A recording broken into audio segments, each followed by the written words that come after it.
welcome back to Cinema Boulevard. I'm Daniel McGregor Hoyer. And I'm Matthew Huh. And we have a very special guest in the room today. He is somebody that was, back with us on the Blvd Banter podcast back in our Iowa days. He is like Cat Trupper, and he is a screenwriting fellow at the American Film Institute, and longtime friend, Orson. How's it going? It's crazy to be back with you guys. Doing that podcast with you for like 2 years, and now here we are all these years later. So it's really fun to just get back into it. And I was thinking about it, and I was like, wow, 2 straight years we were just constantly, like almost every week, watching so many movies and just talking about them, and it feels like the snap of a finger. So it's really fun to be here with you guys. And yes, Daniel, I am at the American Film Institute, and so, I really credit those Iowa days. We're very foundational, and doing the Bijou with you guys, again, because we were just watching so much stuff, I think certainly played a huge role in that, getting me to that point.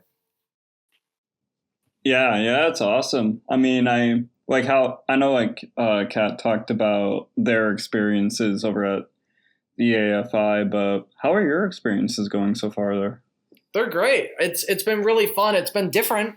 And, the first year is really intense. And I think screenwriters, it's kind of the unsung work because we're constantly writing stuff behind the scenes. So very much like the last year has been constantly working, which is what I signed up for. So it's been fun, but it definitely, I was doing so much writing that I kind of, forgot to watch movies for a little bit outside of the stuff they were showing us, or when I was, going to the, AMC in the city I'm in just to see what was, still coming out. So I've really been taking this summer to relax a bit and just watch some movies and prep for the second year, which again, for screenwriters is really just drastically different in terms of the commitment and the workload. So it's kind of a nice juxtaposition, but just being in Los Angeles and just being, completely surrounded by film, it's so different from Iowa. But it's also really not, because Iowa is a huge midpoint between the film industry of it being dead center between Los Angeles and New York.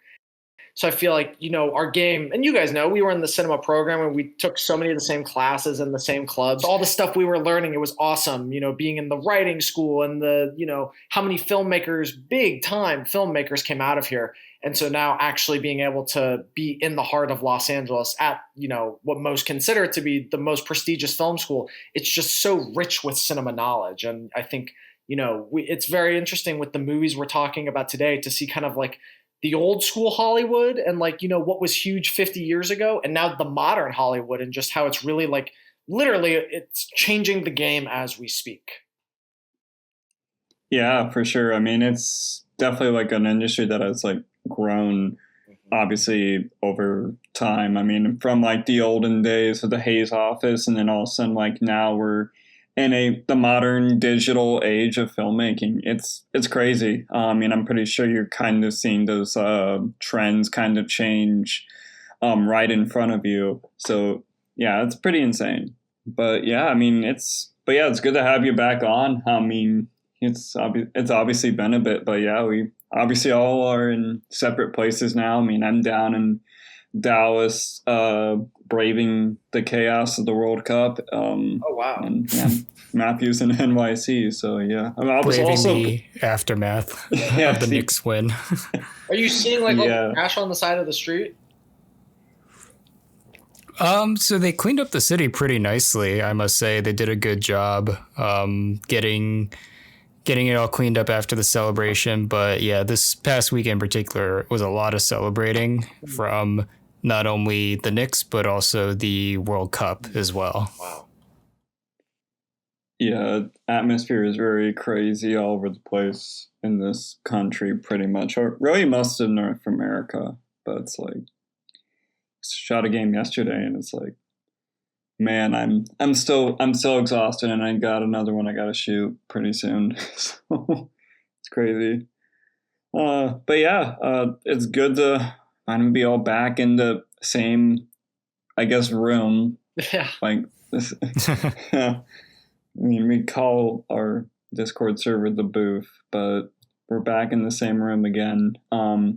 And yeah, we got some films to talk about. I know there's going to be a pretty heavy theme with this current director in this episode. Who, I mean, let's face it, we all know who he is. It's Steven Spielberg, probably one of the most popular filmmakers, pretty much of all time, next to Scorsese and Hitchcock. Like you probably, like once you hear the name Spielberg, you know what films he's directed, you know what films he's made. It's very hard not to like think about Steven Spielberg when you think about the name film. And yeah, he came out this weekend with a recent alien film, a film about aliens, a lack of a better word. But yeah, he came out with a new release this week called Disclosure Day, starring Emily Blunt and Josh O'Connor. Sort of a conspiracy thriller, sort of on the same level as his early 2000s film Minority Report, but also a little bit of Close Encounters in there as well. So, but yeah, what are you guys' thoughts on Disclosure Day? So everything what you said, Daniel, I really love Spielberg. I think he's an incredibly foundational and influential filmmaker, especially I'm sure I wouldn't be surprised if both of you also have a similar experience of watching his movies when you were younger, but particularly with me, I found him very much one of the sort of foundational stepping stones to gauging my interest in film. I actually remember back when I was in middle school, I did this like not a report, but it was a multi I think it was called like a multi-genre research project where we chose a famous individual and we had to do a bunch of research and like with a paper and a presentation and like a visual aid. And I chose Steven Spielberg because I grew up watching films like E.T. and Jaws and Jurassic Park. And so I credit him with really being that one of the early sparks into gauging my interest in film, especially because when you go through his entire catalog, you notice a lot of similar hallmarks of his directorial style and also just the incredible versatility. And even now I believe he's 79 and he's still got it. So with Disclosure Day, it was interesting because even though I mentioned his versatility, in the last 10 years, he's done primarily a lot of historical dramas.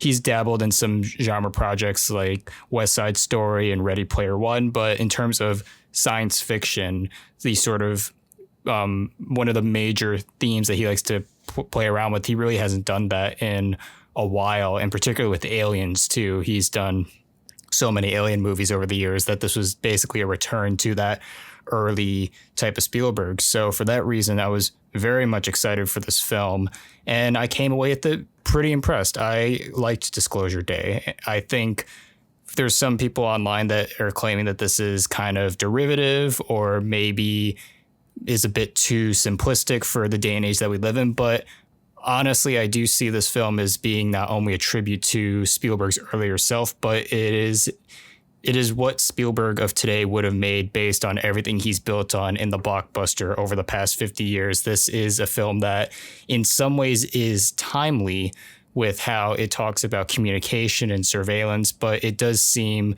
very modernized with reinventing the genre style of the alien film. And it's also refreshing that as an alien film, while it is talking about extraterrestrials and sort of this idea of the unknown, it's played more like almost an espionage thriller with the Josh O'Connor character as this whistleblower, and then it's also going into this existential route as well.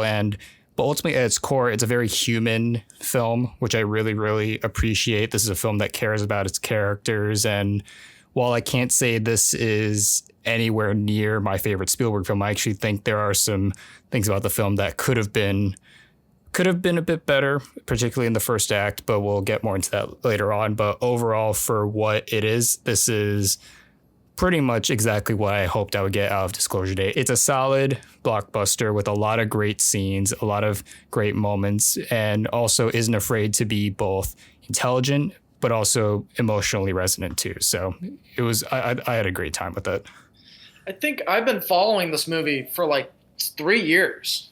I remember when it was, allegedly called The Dish. And so, anyone that was knowing much about this movie was that it was really shrouded in secrecy. Like up until recently, this, there were reports that they were keeping so much of this film under lock and key. And obviously with the times we're living in of like the government like releasing these files of like alien disclosure, there were things of like, oh, I mean, it's Steven Spielberg, this is the guy that has done these classic films over the last 50 years of Close Encounters or E.T., or you can even throw in films like Minority Report or Artificial Intelligence or War of the Worlds. So you have to wonder if Christopher Nolan can work with time scientists.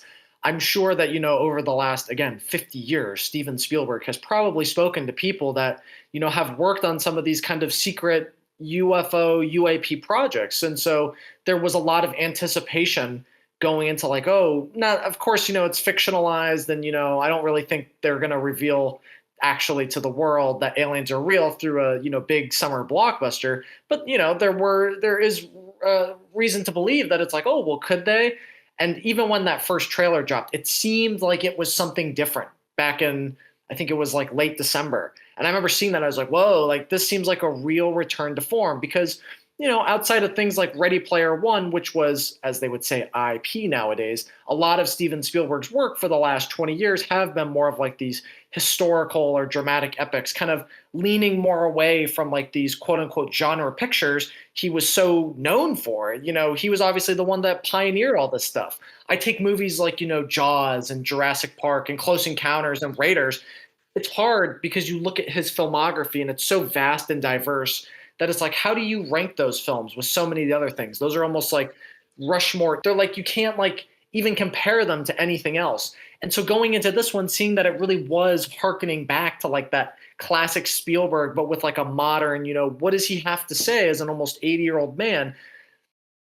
I had a lot of anticipation. And I think for the most part, I was satisfied as, I mean, how can you be a film student or a film lover and not appreciate Spielberg? Whether he's your cup of tea or not, he is the GOAT. Literally, cinema would not be the same without this man.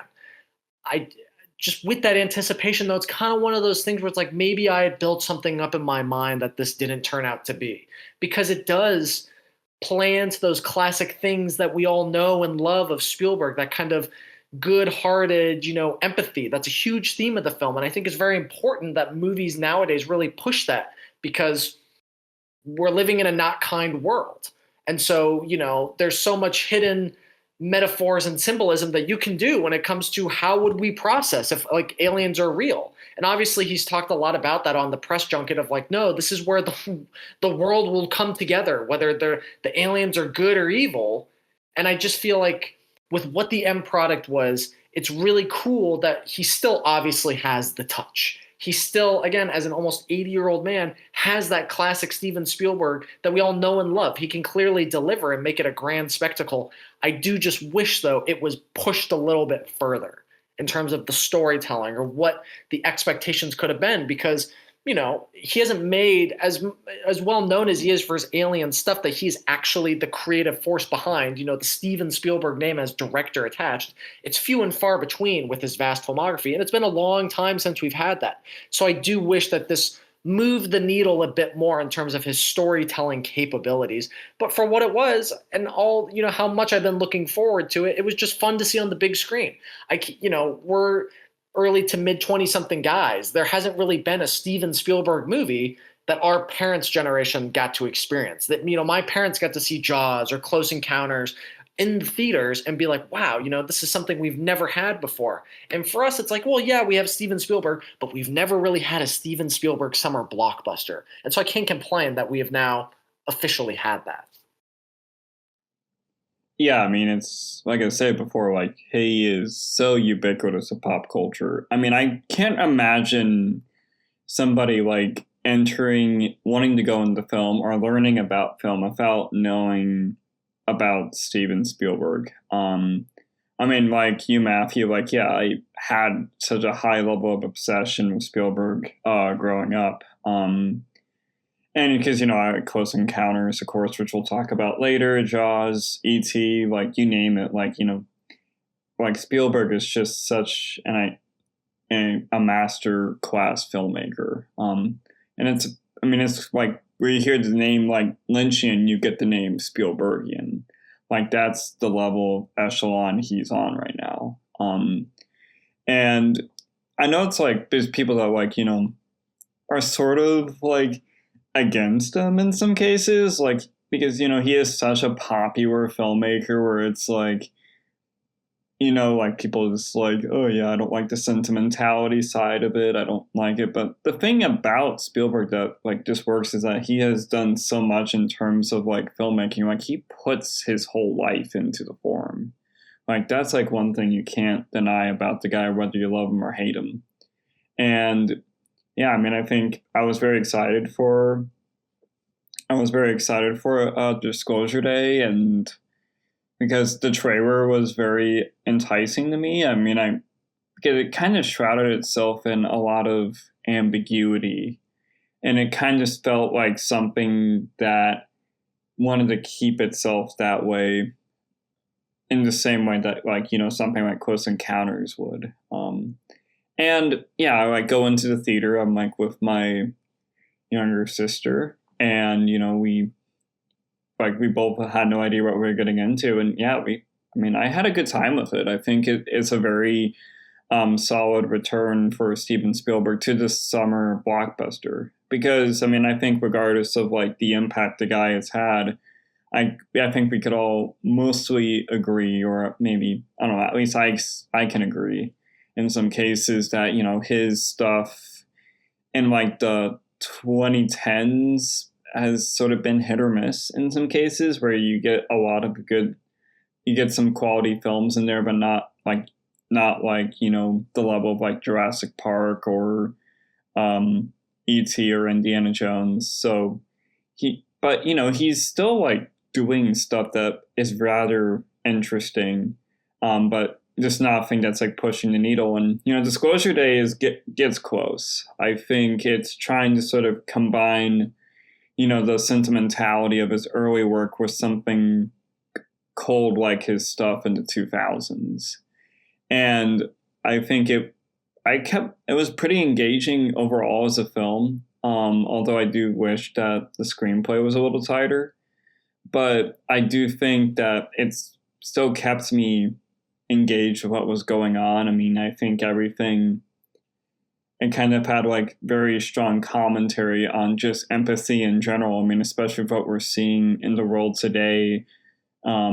It's like, yeah, it's important to be empathetic towards humanity or any other type of humanity, really. And I think Spielberg pretty much nails it when it comes to that theme, and just sort of, it kind of felt like it was a whole chase for the majority of the film. Although there are times where it did get slow, but I think it really does lend itself very well to just like making you resonate with these characters or this situation, really. And I think it's really impressive that way. And yeah, I mean, Janusz Kaminski's cinematography is pretty excellent as well. I mean, it can get a little lens flary, but I think really strong cinematography, and it's nice to also hear a really good John Williams score that doesn't feel like it's just shoved in a film. It actually feels like it's a great score that complements the film.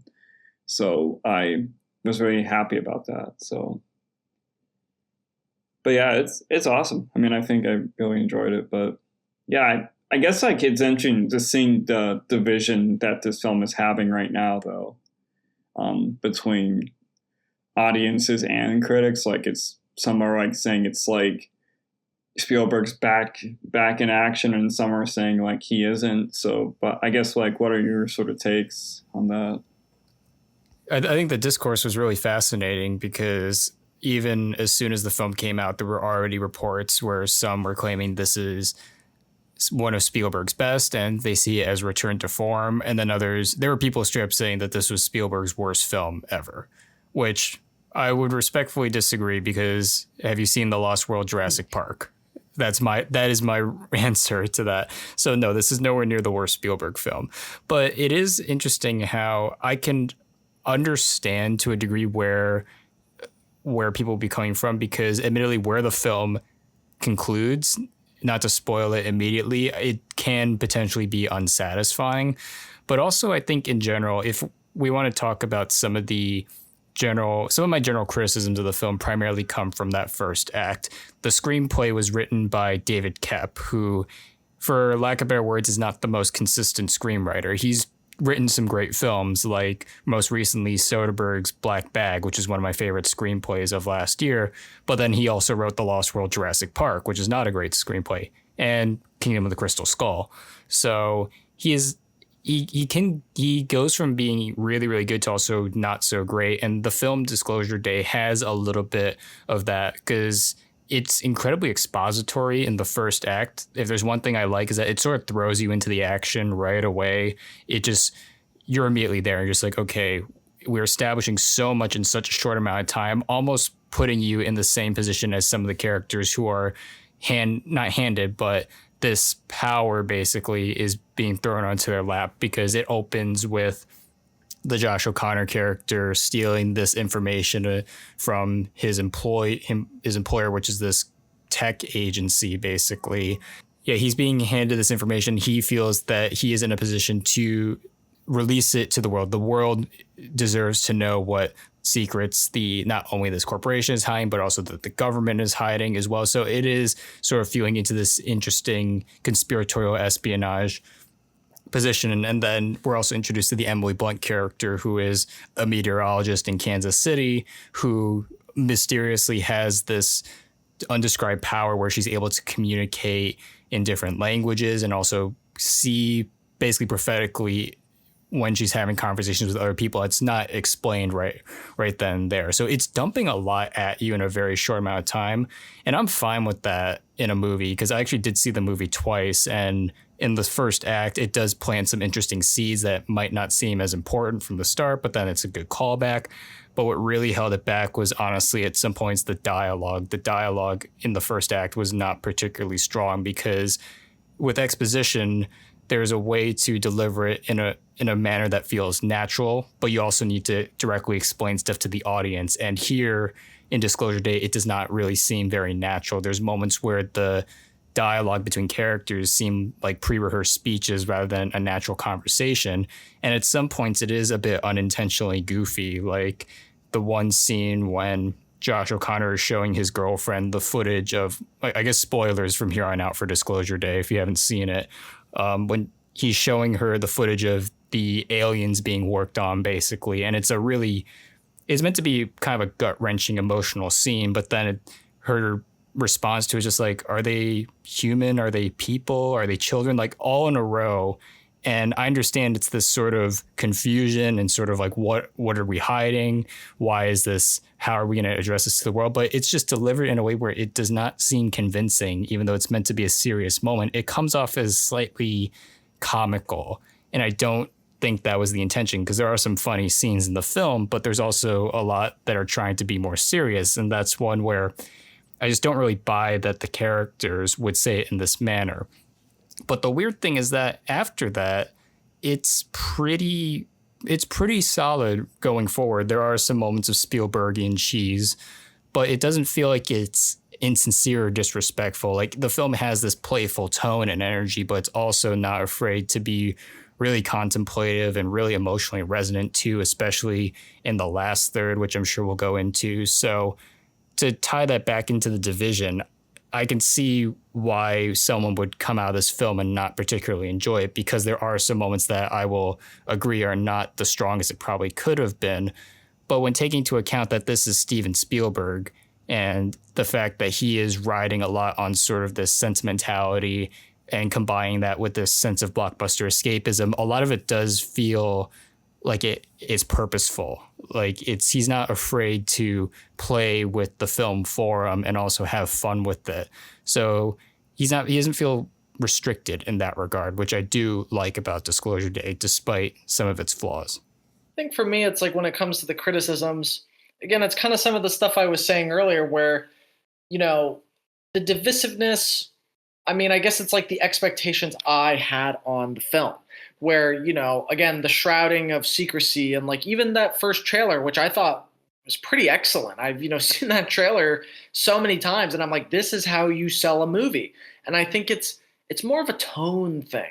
I feel like I just again wanted something, with the themes of empathy that we're talking about and the film we're talking about later, Close Encounters, I feel like he was leaning more into a certain way of like, the empathy, it's important, but we've done this. And with the aliens and kind of what's going on, I felt like I wasn't expecting like an Independence Day type of film. I think it was pretty obvious that, even from the first trailer alone, that this was going to be more of that kind of 70s spy espionage chase film. And so when I do see these people being like, this is, not what I expected at all, it's like, well, I don't think it was ever marketing itself as like, a giant action destruction spectacle. I think it was always going to be more of kind of this chase film. And I do like that it, launches us right into it. It's almost like I think I saw a review or something that was like you're pretty much starting in act 3 and the rest of the acts are, 4 and 5. And I think that's really cool. And given the runtime though, which I don't mind like a longer runtime for a film, it just started to become a little bit repetitive where it's like they're going somewhere, something happens, they're on their tail, they somehow get out by the barely by their sleeve. And so because it kept leaning to more of these cheesier aspects, which I'm hesitant to say, as the film kept going on, I just wanted it to push the needle a bit more. You can't deny that like that those train sequences, they're incredible. You're on the edge of your seat and you're like, how are they going to get out of this? But then we got stuff where like, the dudes are like flailing over each other. And I'm just like, well, I think again, it's a tone thing that that's what I feel most conflicted about. And I think that does have to go to the script because what's interesting about this is, while Steven Spielberg has probably control over every single little detail of all of his movies for the most part, he doesn't really write the scripts. He's not really the story person behind it. In the last 2 films, The Fabelmans, obviously, that makes sense as to why he had a hand in that. But this one was, him, it was a story by him. And, obviously Close Encounters was a story by him. And I just, knowing that he was the one that kind of birthed this idea, I think he said on like,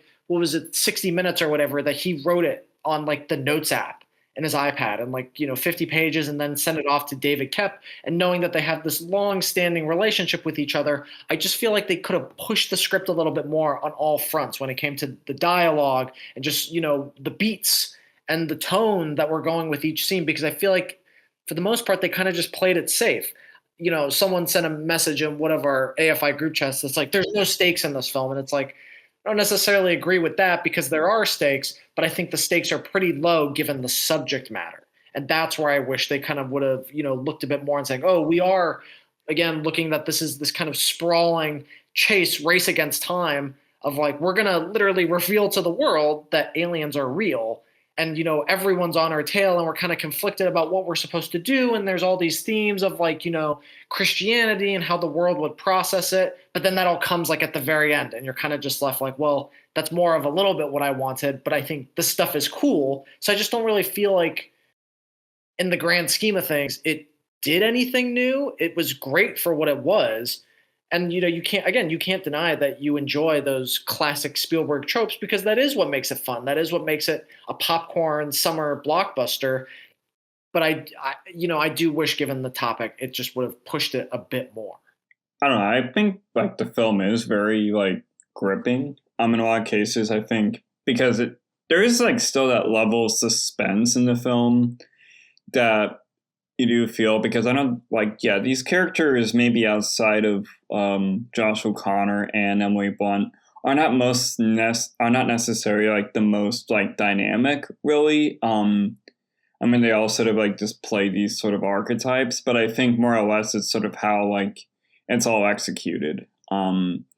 And Spielberg knows how to direct action. Like it isn't like Michael Bay level action where he's just trying to toss whatever is up on the screen and just hope it wows people.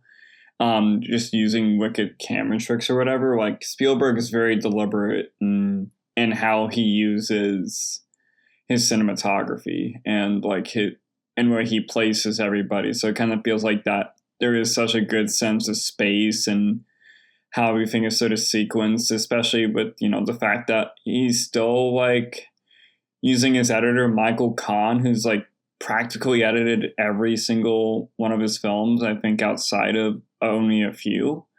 So, you know, it's all like the tools are there and Spielberg's just using them to like the max ability. And yeah, it's impressive. Like, I think it's very, again, how they sort of just like let that tension rise and just use like the mise en scène to just really get you engaged helps the film a lot, even if like the script is like sort of falling down those pitfalls and just not working in the best of ways. I mean, I guess like there could have been a little more intimidation with like the whole villain of the film, which all things considered, like Colin Firth does a pretty solid job, all things considered. You know, he is a good actor.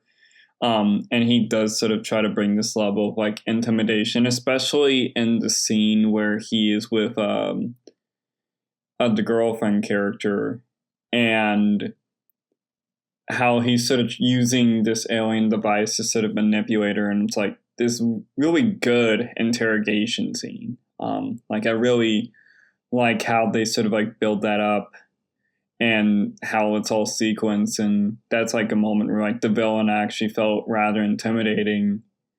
But then like the rest of the film, it's sort of like the villain's just not that, they kind of like become jokes after a while, which I guess you need to have that levity in there, like, which is what Spielberg is known for, like seeing, you know, people just sort of like in Indiana Jones, like, you know, seeing the Nazis just freaking get comically taken out, like, is pretty funny, but it never felt like out of place in those films. But here, there's like times where these characters are getting taken out, but they're not. It actually sort of felt like that.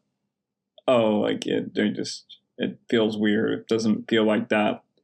And this is the type of tone that Spielberg was aiming for, because obviously it wants to be a little bit more hollow, a little bit more hollow, a little bit more cold, which is why that message of empathy is really strong here, because, you know, that message comes through greatly because of that tone. But there are just times where it's like some of the comedic banter moments just don't really hit the way that they should. So you almost get the sense that watching Disclosure Day, like, this is obviously not Spielberg's final film, because I think he has a few more projects lined up, but he was almost acting as if this were to be a send-off, he wanted to put everything in this one movie, because there's a lot of Disclosure Day that feels very much in tune with how Spielberg popularized the summer blockbuster with Jaws. But then we also get into some of the more prestige, not to say, I want to say pretentious, because I don't think the film is necessarily pretentious, but you could tell that he's trying to be a bit more artistic and almost falling in a similar vein to what he did with AI, artificial intelligence. There's this very interesting blend in Disclosure Day that I really, really appreciate. And the fact that this came out in the middle of the summer blockbuster season also, in my opinion, it carries a sense of confidence of, we want to give audiences something that maybe in some ways in tune of what they would expect from a Spielberg blockbuster, but also isn't afraid to be challenging. And I don't think Disclosure Day is necessarily like the most dense film of all time, but I do appreciate that it really is making the audience think in some ways, especially with thematically a lot of what it compares to with sort of the idea of a divine power, with not only the presence of extraterrestrials, but also what does that mean for like faith, for instance, or also the concept of repressed trauma as well, combining that with dealing with an extraterrestrial or the presence of aliens. Because with Emily Blunt, she clearly was traumatized by that incident, and it's something that she was sort of holding, like, it was always in the back of her head, but she always has to put on this facade, especially because she's a meteorologist. She has this presence in the media as well. You got to put on a happy face. You got to be joyful and cheery, because that's how the public perceives you. But then you could also see how that slowly but surely is breaking away, and a lack of identity, basically. But then Josh O'Connor, because of his ability to translate binary numbers into direct human speech, hence why he's able to sort of not communicate with the alien, but interpret what the sounds are. He almost felt ostracized in that regard too. So there's a lot of ideas of what it really means to be isolated, even if you do come encounter with something spectacular. And in that way, that almost draws from the Close Encounters parallel, which we'll probably discuss later on too. But the personal human touch of the characters in Disclosure Day paints them as more than just, oh, props for the script. And over time, like watching the characters, like, oh, I'm growing to like these characters. I want to see them succeed. Even the villain, Colin Firth, he may not be one of the great screen villains ever, but he just has he's chewing up the scenery. But even when he does have that encounter with empathy that he's so lost, it totally changes his worldview. And maybe for some, they could say, oh, it's too convenient because it just hits that point in the movie. Sure, it's a little convenient, but also it's sometimes, maybe that's the sentimental side of me, where it's like, I like to see sometimes when the villain goes from bad to good. I find that inherently satisfying, especially if it's done in a way that doesn't feel like it's lazy or a cop-out. And I think Spielberg is aware of that too. And he's directly putting that touch into the film as well. And yeah, I think also too, some of the shifts in tone, where it sometimes it really goes all over the place with the genre. It's primarily science fiction, but then we also got the action with the incredible car chase, or when, like what you said, Daniel, when Colin Firth basically possesses Josh O'Connor's girlfriend in the film. Like, that's a straight up horror scene, and it's really, really terrifying, just the way she stares and glances, like when she's about to, like when she grabs the knife with the intention to kill Josh O'Connor. It's pretty scary, and it's not afraid to shift in those directions, but it all feels like this natural progression overall. I mean, it's, he's obviously not afraid to, like, really, this isn't a horror movie at all, and there were no moments where I was necessarily scared, but it's that suspense. He's really playing with the genre in multiple ways throughout this, whether it's the scene with the knife, which is terrifying because you're like, it's almost like Hitchcockian, where it's like, that she's got the knife, and like he's driving, and it's like, oh man, he's like focused on something else and barely aware that, he's about to get stabbed with a very large kitchen knife. And it's like one of those things, when I first saw him, like, oh, she's got like the tiny knife up her sleeve or whatever. And then like 2 minutes later in the car, she pulls out like a full on like Michael Myers knife. And I'm like, oh, wow, he better turn around. But then it's even the scene earlier with Emily Blunt that they were really pushing for the marketing, where she starts having the noises that she's making. That's almost like out of a horror movie.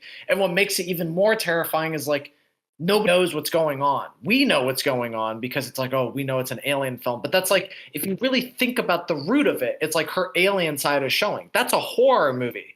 And, he does such a good job at playing with these scenes and like just the way he's balancing so much. But then it is when those conveniences come in, I'm just like, it so takes me out of it, because you got like this thrilling car chase, and then they drive the car off the cliff to make it look like a ruse, and then they're just hiding behind a rock. And these are supposed to be like, if they're like the CIA or Secret Service or whatever, these are, top men. And, they don't even see that they're there. And then it's like, they're almost like stormtroopers in a sense. The stormtroopers are like so terrible at their aim. And not that there's a lot of gunfire in this movie, but it's just all these conveniences that allow the characters to get away. And so it's like, when I see the things of like how he's playing with the genre, but then just, allowing like, oh, well, I'm Spielberg, and these are kind of the feel-good tropes that we can all like kind of excuse a little bit. I felt like there were so many of them that I'm just like, well, it does take me out of it a little bit.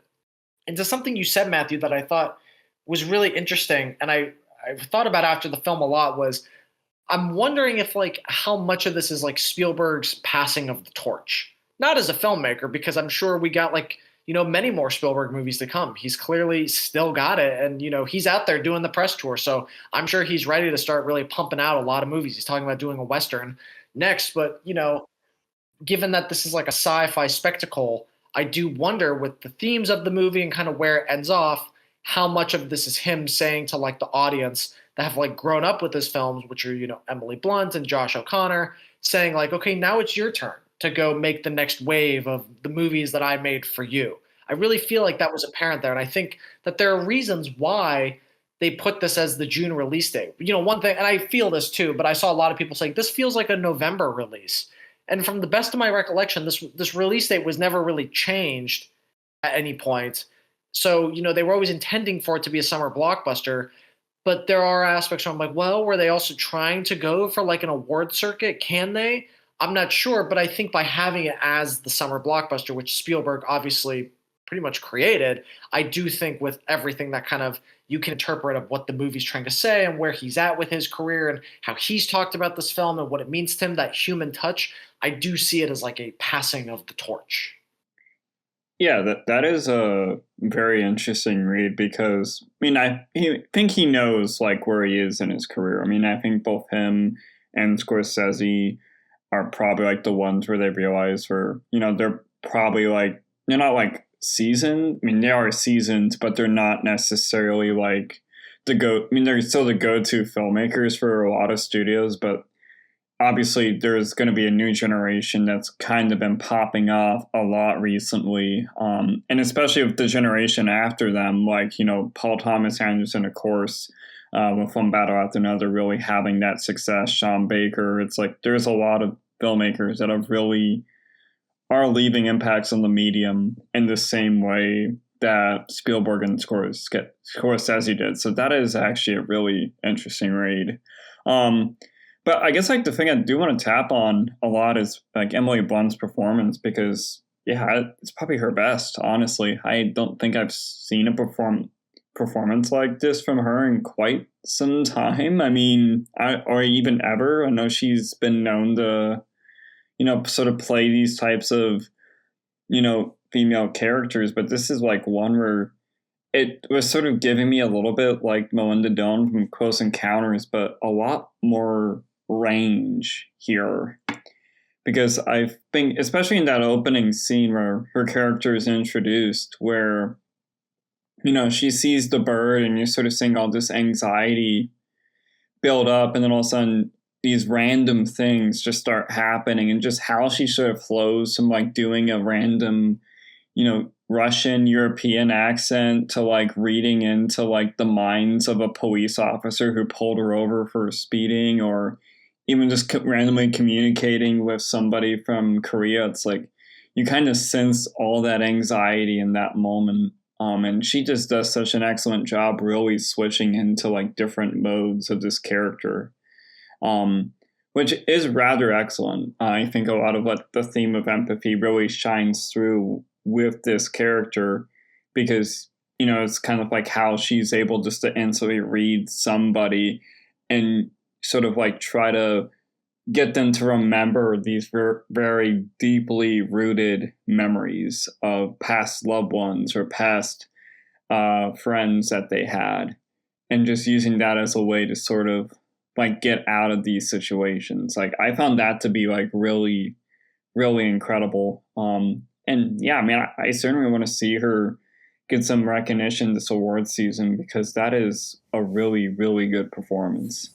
So the entire one take of her in the newsroom when it's introduced is one of the highlights of the film. I think also too when she's in the train too after the car action scene, pretty much when she's basically having a panic attack too, and like just it's all coming out in that one moment where it's such an overwhelming sensory moment. But it's like, man, I really feel for this character right now. And then when I think Josh O'Connor also did a good job too, but when he's like sort of consoling her too with the piano chords too, it's a really nice moment overall. And I think a lot of the empathy, not only just thematically, is being drawn out throughout the actions of the characters, but also specifically from her and her performance too. And I think I'd agree. I think this might be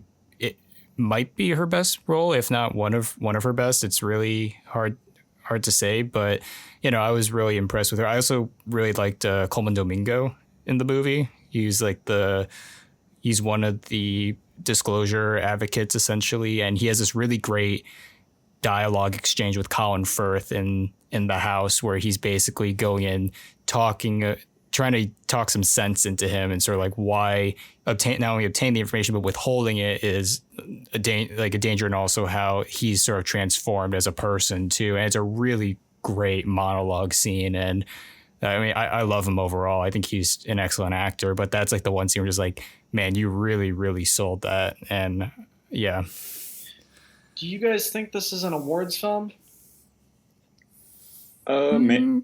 Maybe Best Actress and some of the technicals. I think I don't know if it's gonna be like a front runner or anything. I mean, I don't.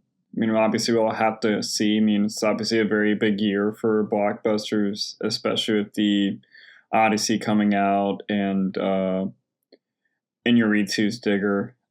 So it's gonna be really interesting to see how this whole blockbuster season pans out.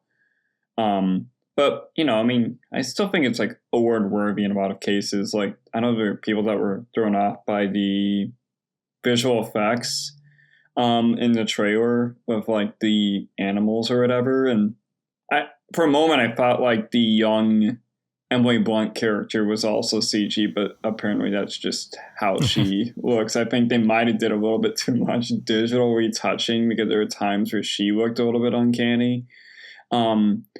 But I think like the visual effects actually are intentionally that way, just to sort of be this otherworldly sort of, because like, yeah, you could tell these are not actually, like, they're implying that these animals are actually aliens. So they're sort of meant to look uncanny in some respects. So I actually wasn't really bugged by that once I saw the film. I know I was bugged by that when I saw the trailer, but I think how it was sort of executed made a lot of sense. And so, and especially like the going back to like that interrogation scene between Firth and Jane, Josh O'Connor's girlfriend, like, I do like how they sort of have this change in iris or whatever, where like they're like one character sort of jumping into the other character. So like you see the eye color change, like that is a really impressive effect. And I wouldn't be surprised if they used like, you know, practical contact lenses in that scene, but it was like really effective in how they sort of accomplished this from a visual effects standpoint. It's not like the most impressive visual effects film, but you know, there's certainly has its merits here. So I thought the makeup was great. You know, just seeing how Colin Firth how it's taking this ultimate toll on him while he's hooked up to this machine, but also alien device, and how it's still impacting him there. He truly looks like a villain. He's just one of the finest actors, and it's interesting to just, you know, I love the first Kingsman movie. He's so good in that, and he's playing, you know, kind of a reluctant hero, but in this one, seeing him go like English statesman villain mode, and just how haunting he looks because he has so much at stake. It's not like you necessarily empathize with him, but you're just like, he kind of has like that Emperor Palpatine look. I thought it was really effective. That entire scene is just so unnerving.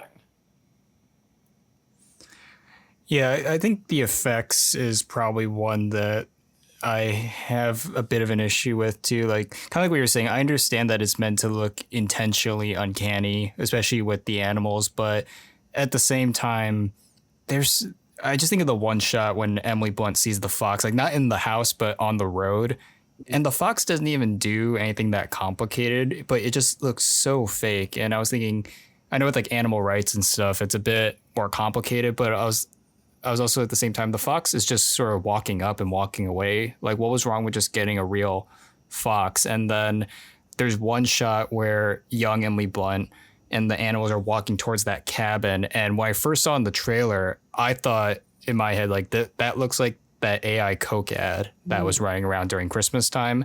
And it was definitely meant to be a stylistic choice, but at the same time, there's a part of my head that thinks, could there have been a way to make that look like a little bit, I don't know, maybe a little more polished? Like, it looked really fake, but not in a way that I thought was good.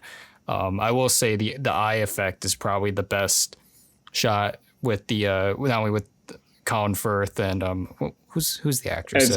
Eve Hewson. Yeah. Eve Hewson. Yeah, I thought that was really good, but also the incredible shot of the zooming onto the deer's eye, but then pulling back against the alien's eye. That was fantastic and such a great choice. And I think also too, we should probably talk about the aliens themselves. The aliens, I wish the aliens looked a little different. I know it's kind of a weird comparison. It's very much the classic 50s UFO design, but Spielberg has done that before in like Close Encounters. Spoilers for Close Encounters, I guess. We're preemptively spoiling it. And that in War of the Worlds, in Crystal Skull, it's all the same design. And I feel like with this, like it's not a bad design. It's classic, but in a film where it's meant to be about humans discovering that aliens do exist, and it's ostensibly taking place in our reality, the fact that it looks so cartoony and out of something that you'd see in a pop culture magazine, it kind of took away from the realism of it. Like I would have thought it would have been interesting if the aliens took on a more unique design to sort of add to the plausibility, kind of like the aliens in AI, artificial intelligence, or I guess even the main alien from Close Encounters too, but even that still has that look. So that's just a tiny little complaint. It's like, I kind of wish the alien looked a little different. So yeah, I'm going to correct myself real quick. So apparently Michael Kahn did not edit this film. It was Sarah Brosner. So I'm just correcting that. But yeah, I mean, I don't know. I think it still works effectively. But yeah, I mean, I think visually it still looks pretty good, in my opinion. Even if like the visual effects don't look the greatest, I could still see like the intentionality behind it. But yeah, I mean, I actually really liked John Williams' score a lot. I know he's sort of the popular choice when it comes to film music composers, but yeah, there's actually a lot about the score I really enjoyed. And it kind of felt like that it didn't feel like it was overused. Like it didn't feel like it was used like to sort of manipulate an emotion. Like there are moments where there's actually just times of just pure sound design, and just like atmosphere just from without the music. So I think the music was like the way Spielberg sort of uses his score, like helps the film a ton. And because I kind of feel like whenever Williams is like used in like any other film, even if like the music itself is still pretty good from like a music standpoint, not just from like a film standpoint. There are times where you could just tell where it's used to sort of like manipulate an emotion rather than letting the visual sort of let you feel that emotion, and the music is sort of supporting that visual. So there are times where I feel like, in other films that Williams has been used with like BFG or whatever, like, or Ready Player One, it's like, yeah, you could just tell like, okay, yeah, Spielberg's trying to make you feel something, but it's not coming across. So Williams is going to do the heavy lifting here. But I do think that like here, it's like probably the best I've heard from the best Williams score I heard in a Spielberg film in quite some time. I think it really is effective in that way. But yeah, really enjoyed that. I guess, because I know we gotta probably start wrapping up here, but what was sort of the interpretation on the ending? Because I think, at least for me, I really liked the third act in this film. I think it really was built up rather beautifully, and I think the whole like idea of like this whole shock and how the world's sort of reacting to like the fact that these aliens exist was very well done. So I really enjoyed that. But like, how did you guys feel about this third act? Yeah, I mean, I know they talked a lot about how they kept the third act like out of every piece of marketing because they, that led a lot to believe, it's like going to be like Independence Day or, whatever. And obviously it was not that. And I think there, in terms of what we've talked about with the divisiveness of, kind of how you feel like the movie like a little bit starts right when it ends. But I mean, I think that that's the point of the film, is that they were building up to the disclosure. And so when they get to that, I was kind of left in the theater being like, I like that they left it up to interpretation. I don't think we needed like all the answers spoon fed to us. And in terms of, what the entire movie's about and what the alien said to them, I do think, like I said, there is a little bit of like, okay, it seems like it's kind of like a passing of the torch. But I think audiences are, astute enough to know that given that there's who Spielberg is and what he talks about and just the world we're living in, I like to imagine it was probably something along the lines of peace and, doing good. And given again, it's so clear that the main theme of the film is having radical empathy. And I like that, we're able to interpret that through aliens. I don't think, again, we need Spielberg to tell us this is what he's trying to say. Yeah, I really like the third act. I think to me the third act is what I wouldn't say saves the film, but I'm able to forgive a lot more of the rockier parts of the first act to get to the third act, basically.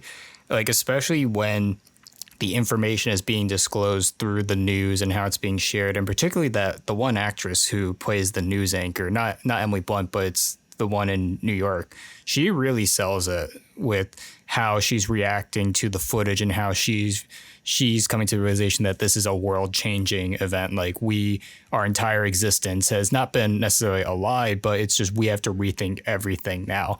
And the way it's built up, and with the increasing amounts of footage of just the ships landing, the humans studying the aliens, and all that, like Roswell being basically faked too. It's really eye-opening in that regard. And I think the overall ambiguity of, you said, I can understand why some people going in, they might be pissed at the ending. And I could tell even when the movie ended, there were some audience members that were not satisfied. But in a way, it's not the alien, in my opinion, that is the grand reveal of the film, at least from how I think Spielberg's interpreting it. It's just the actual act of the disclosure changing the tides and as you said, Orson, almost uniting everyone together. Like, I think he was the one who Spielberg said that if aliens were to be disclosed to the public, this would almost be this like reunification, like setting aside differences and coming together and almost reveling in this discovery, which is a brilliant contrast to the opening shot of the film, which is a wrestling match, like that insane, like macho, just high intensity fighting, and then ending with everyone staring, granted on their own personal devices, but at the same thing, and just being in awe of like, this is an incredible discovery. This is something that we've never seen before. And apparently Josh O'Connor knows what the alien said, like what Spielberg had in mind. And obviously it's left to this, it's open-ended, but it's also refreshing that even Spielberg, he's well aware, and he respects the audience in that regard, where he doesn't need to spoon feed it. This is a blockbuster that also isn't afraid to be exploratory and being artistically creative, and in some cases interpretive and challenging, and leaving the audience with something to chew on. It's leaving you with something to talk about as you go out of the theater or into your car and be like, what do you think Emily Blunt said? Like, how do you think the movie continues after that, essentially? And tell you the truth, even if it did reveal what she said, it's not like the movie could just end there. There would still probably be a lot more implications. So if she did continue on by saying what it was, the movie would have probably an extra hour you need to explain everything else. So it kind of had to end there. And I really like how Spielberg decided, like, this is the conclusion. This is where we're ending, and we're leaving you not necessarily to fill in the gaps, but also leaving you with the idea of how would you react if you saw something like this? Yeah, I mean, because I don't know if you guys follow Shea Farrellas or whatever, but I know he like said, oh yeah, there's a performance in the film that practically like almost like overshadows everything else, which I sort of disagree with. But it's like, and it's on the last 10 minutes, like, okay, like who is he talking about? And it's like, yeah, it's the anchor. Like apparently, I guess her name's Courtney Grace. I'm just looking up the Wikipedia right now, or at least the article that it came from. I guess she was a real news anchor at some point in her career before she started jumping into like TV or whatever. But yeah, she's played a lot of anchor men roles or whatever.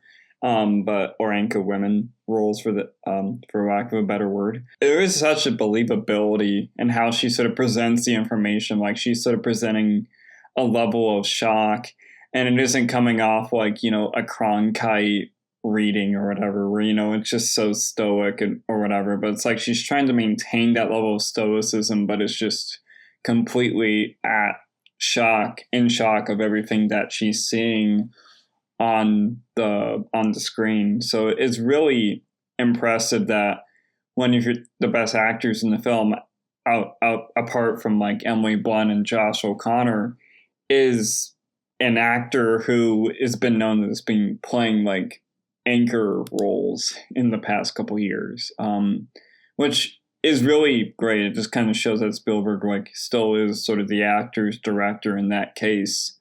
And that really just helps the film. But I really just love just how that whole sequence is edited, just seeing the shock of like all the bystanders and people just like watching on their phones, just seeing all these things unfold. Like it's just revealed so beautifully. Like you just get that sense of shock, and like everything is at such a standstill.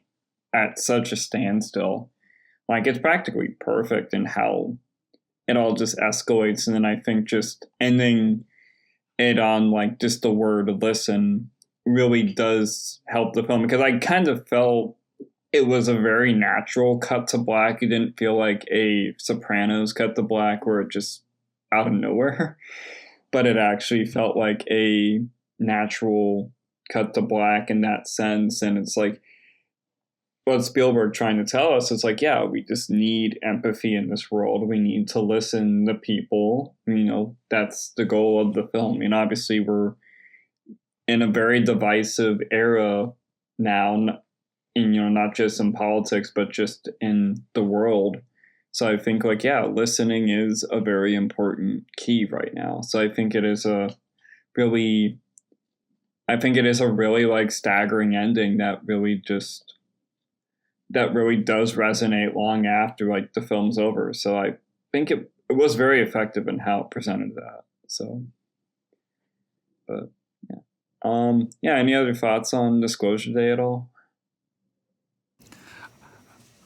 I really enjoyed it, and I'm glad to see Spielberg make a film like this now, just because, not saying that we've had a drought where he hasn't done this, but kind of like what Orson said at the beginning, the fact that our generation now has our own Spielberg summer blockbuster that we could, I guess, kind of call our own is really, really cool. But also this has a bit of everything. It shows how much Spielberg has really grown in some ways from like the earliest blockbuster roots to now, where it's like he's in a way sort of playing alongside with the evolution of the Hollywood blockbuster, but still manages to make it its own. Like this is through and through a Spielberg film.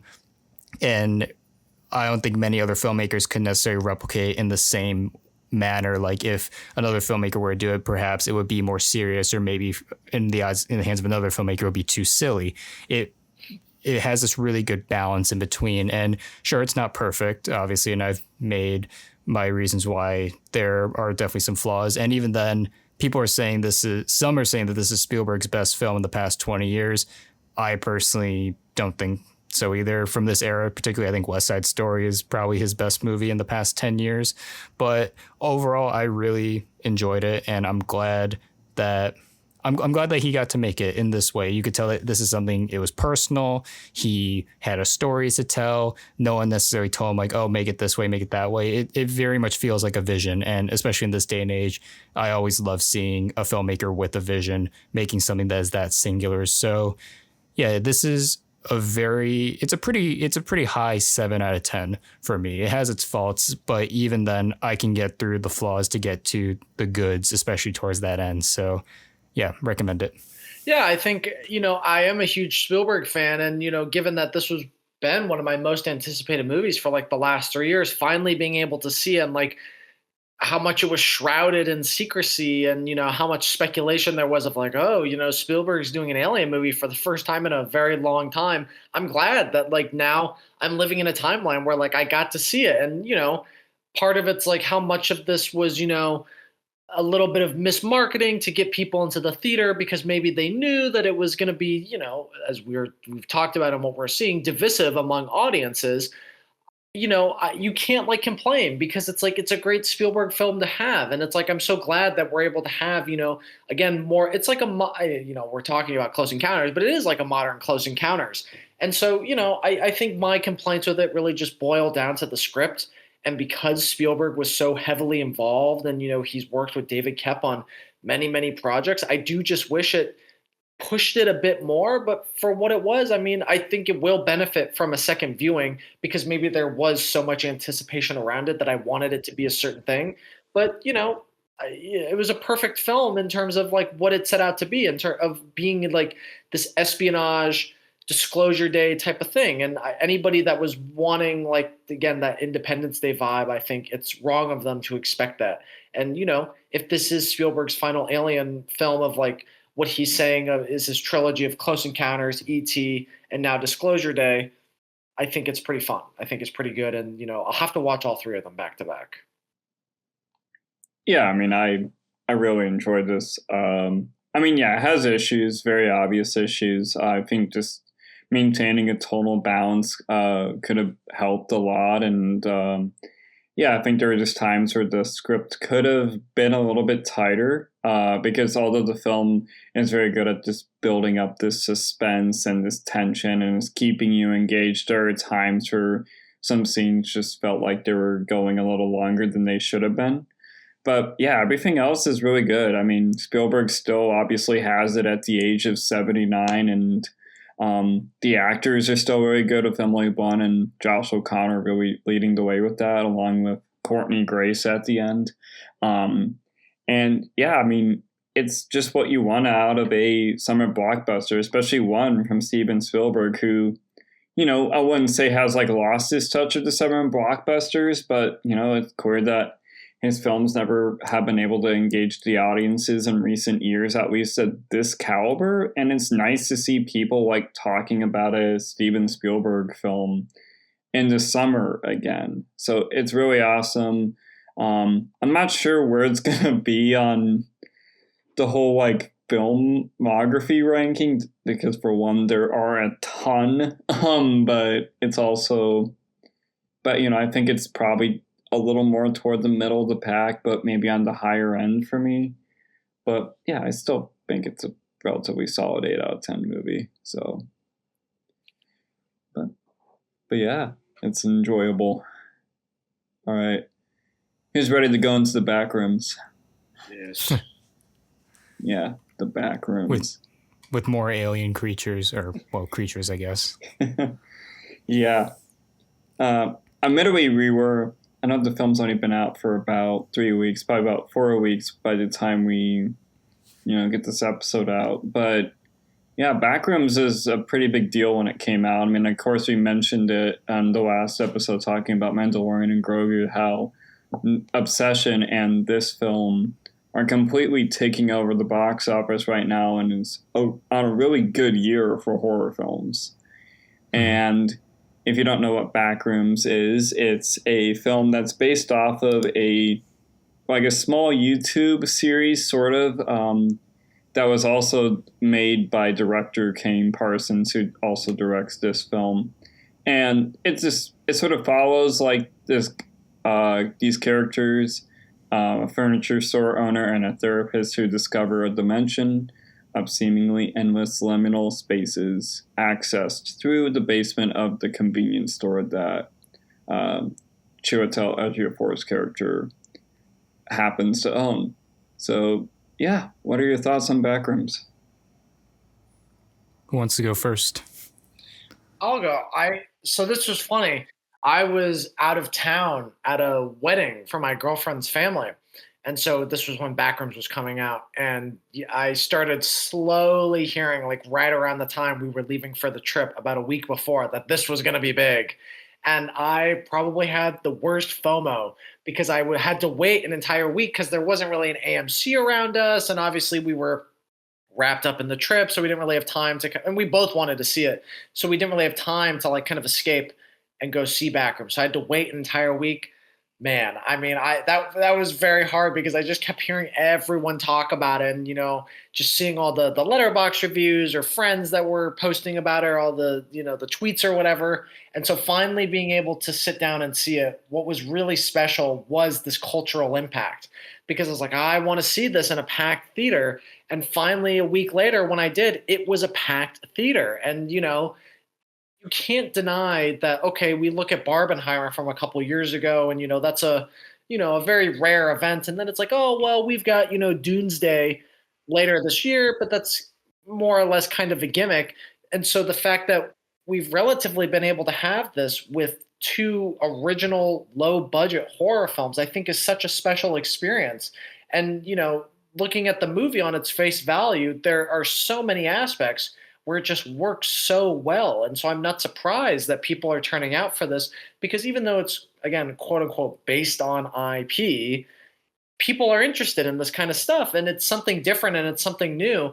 And this 20-year-old kid, Kane Parsons, he very much clearly has his thumb on the pulse of like what audiences want to see. And I mean, this is such a talent. I think he's going to have such a great career if this is the first film he's doing at, he was probably 19 when he was filming this, but he, was doing the YouTube series and all the music and everything for years before. So I don't want to say, it sounds silly, but like with Obsession and Backrooms, I don't want to say I feel jealous or whatever, because it's like, it's great as a horror fan, especially, but certainly there are aspects of it where I'm like, wow, like I'm in such awe of, this kid who's years younger than us, that he's able to do something like this. And it's so simple, but it's so effective. I think that's the best thing about it.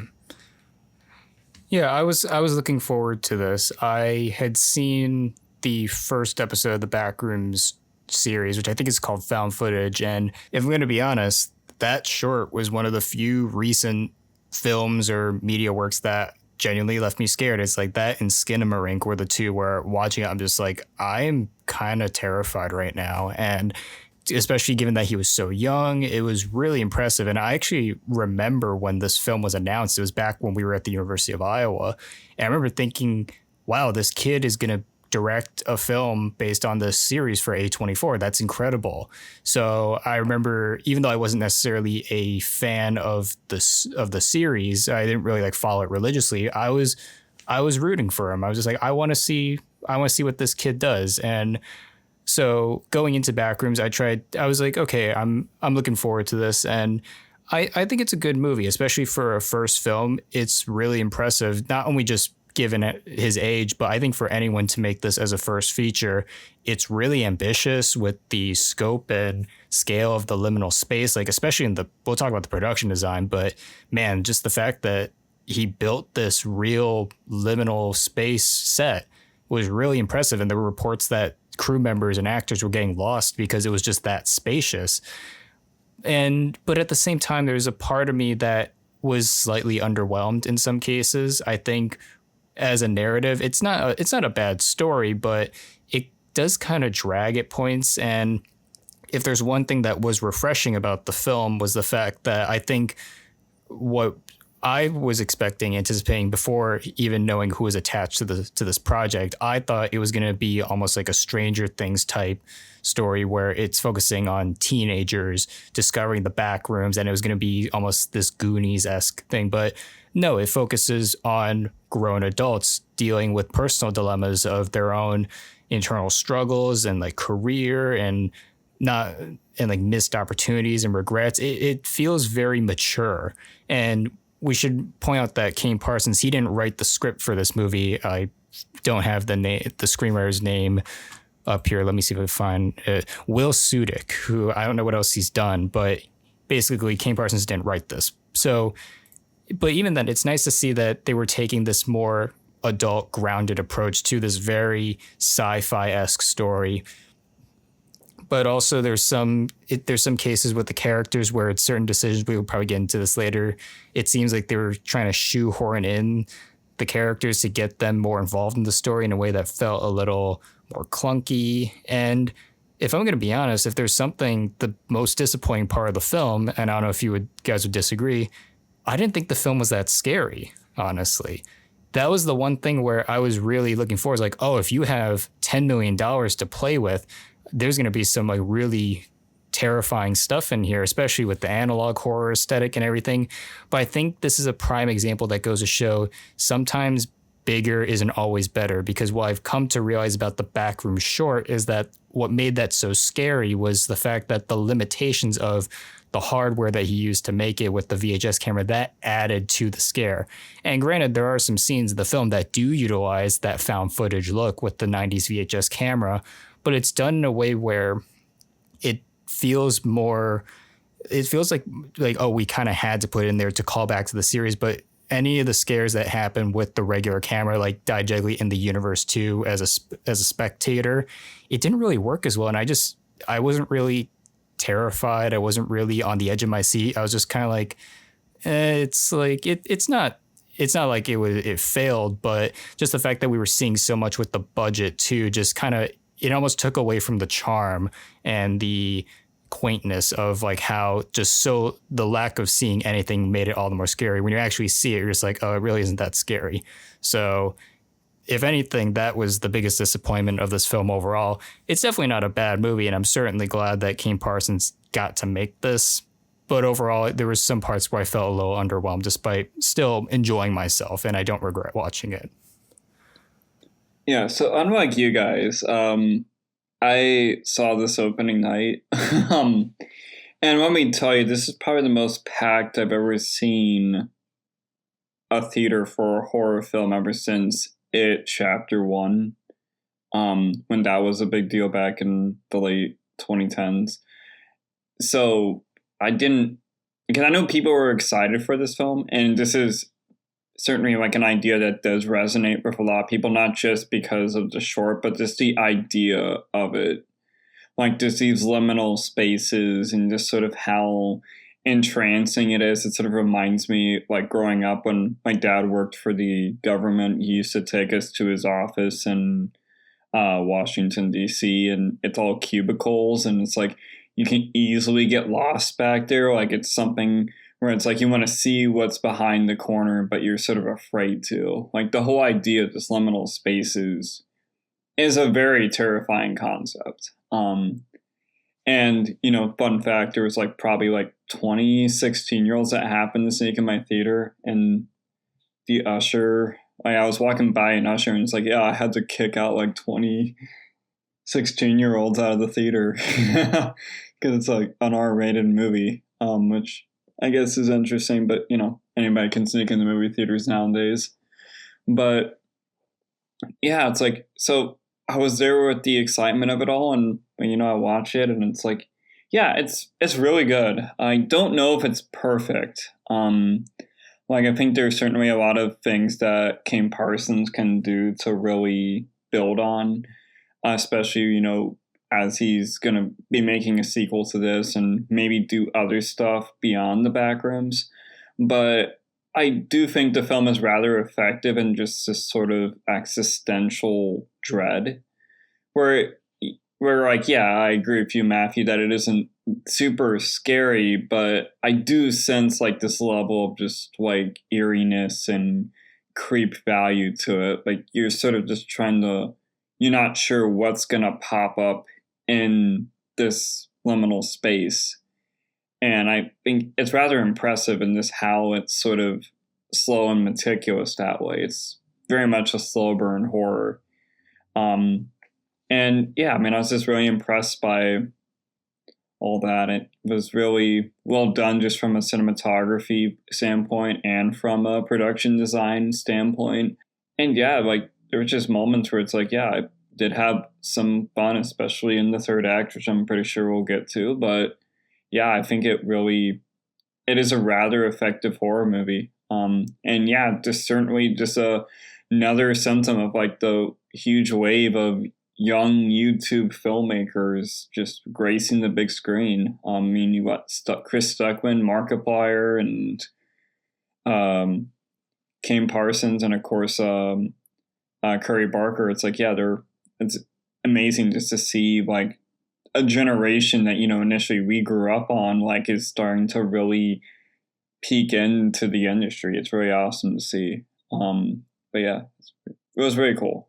So, like with Backrooms being so successful, like, you know, do you think Hollywood's going to get the right idea about these, you know, about young filmmakers such as Kane Parsons and Curry Barker?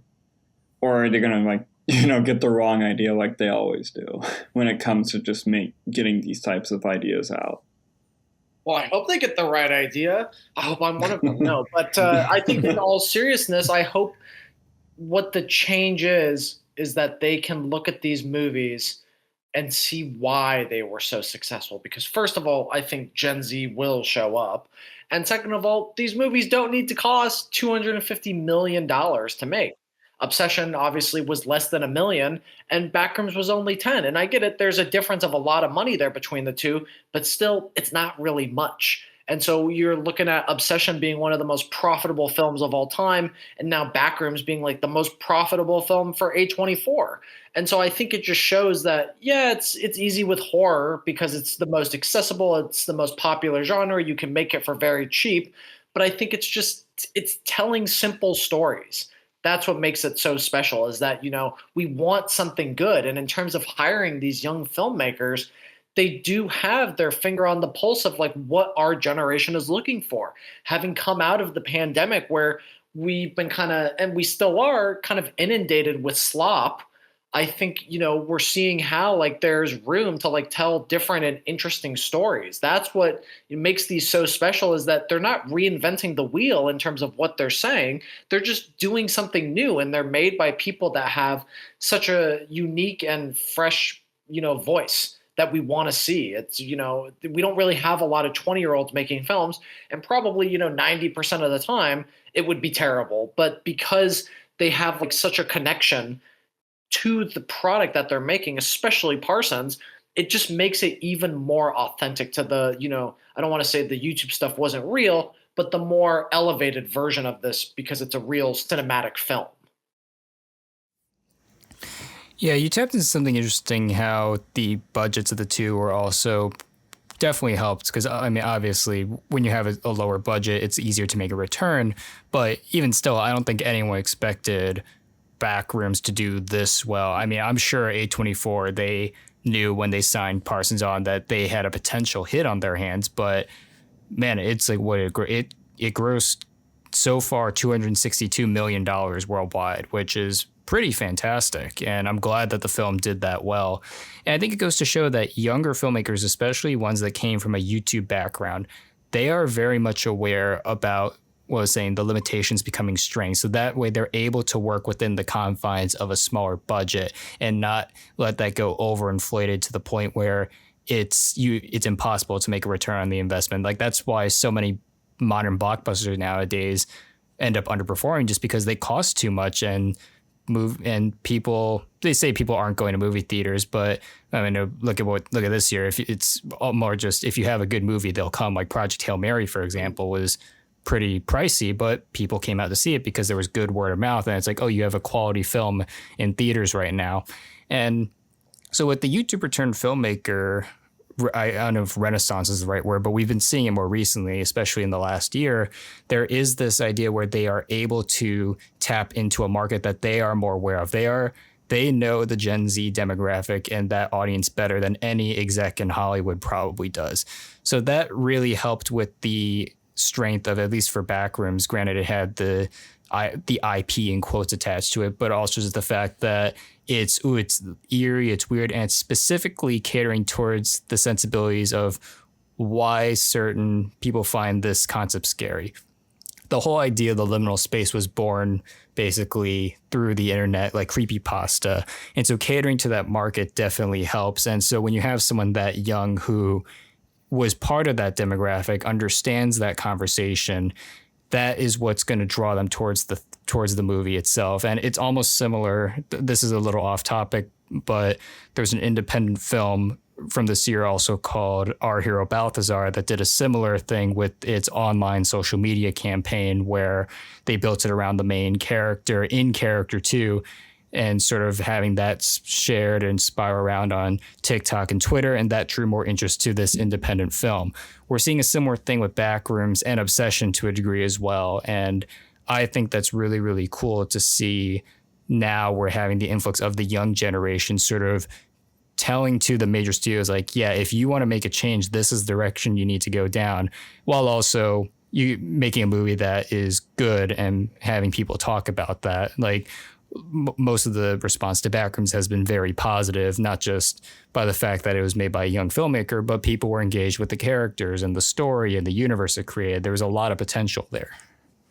Yeah, and it's like interesting just to see like this whole renaissance right now. I mean, this is what, we dream of. It's like just young filmmakers like coming out of the woodwork and just like making something that is just on the level of success as like, your normal blockbuster.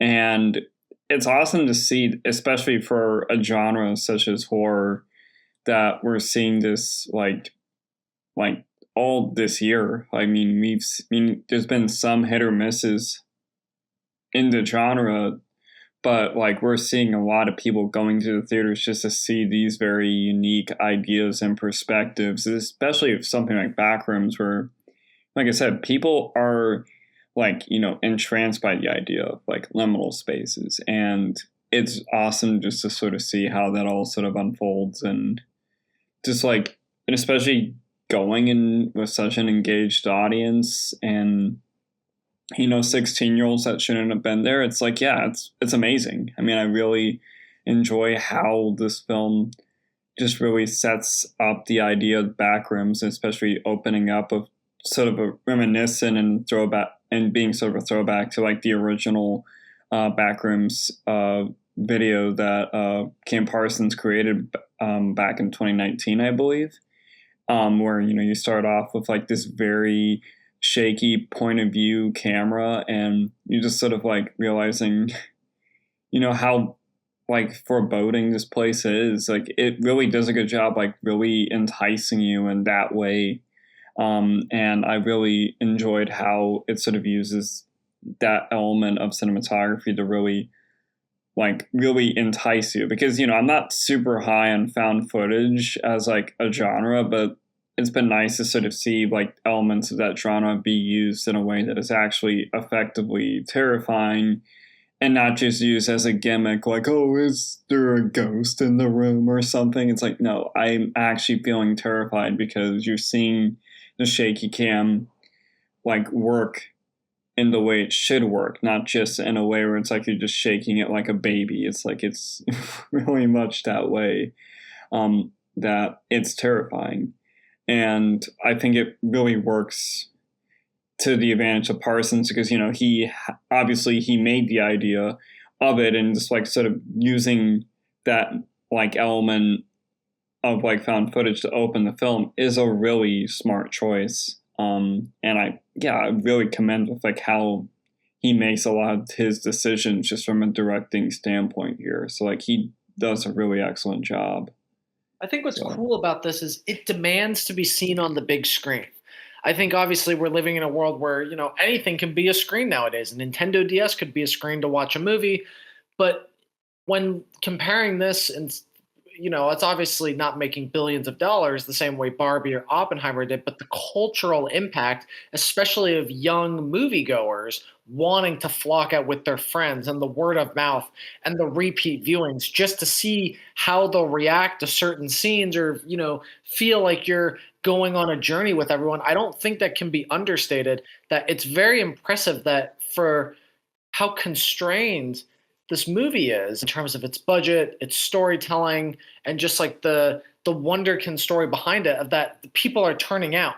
This isn't like Barbie or Oppenheimer, where those are obviously big mainstream studio pictures. And then you could even look at other two films in the same genre of like Weapons or Sinners from last year. Well, those had bigger budgets. So, of course, those were a bit more of events. This is kind of like the underdog story, and it's really reaping the rewards for it, because they probably didn't think that this was going to be as huge as it was. They might have, in the last couple of weeks been like, okay, we think this is going to be something bigger.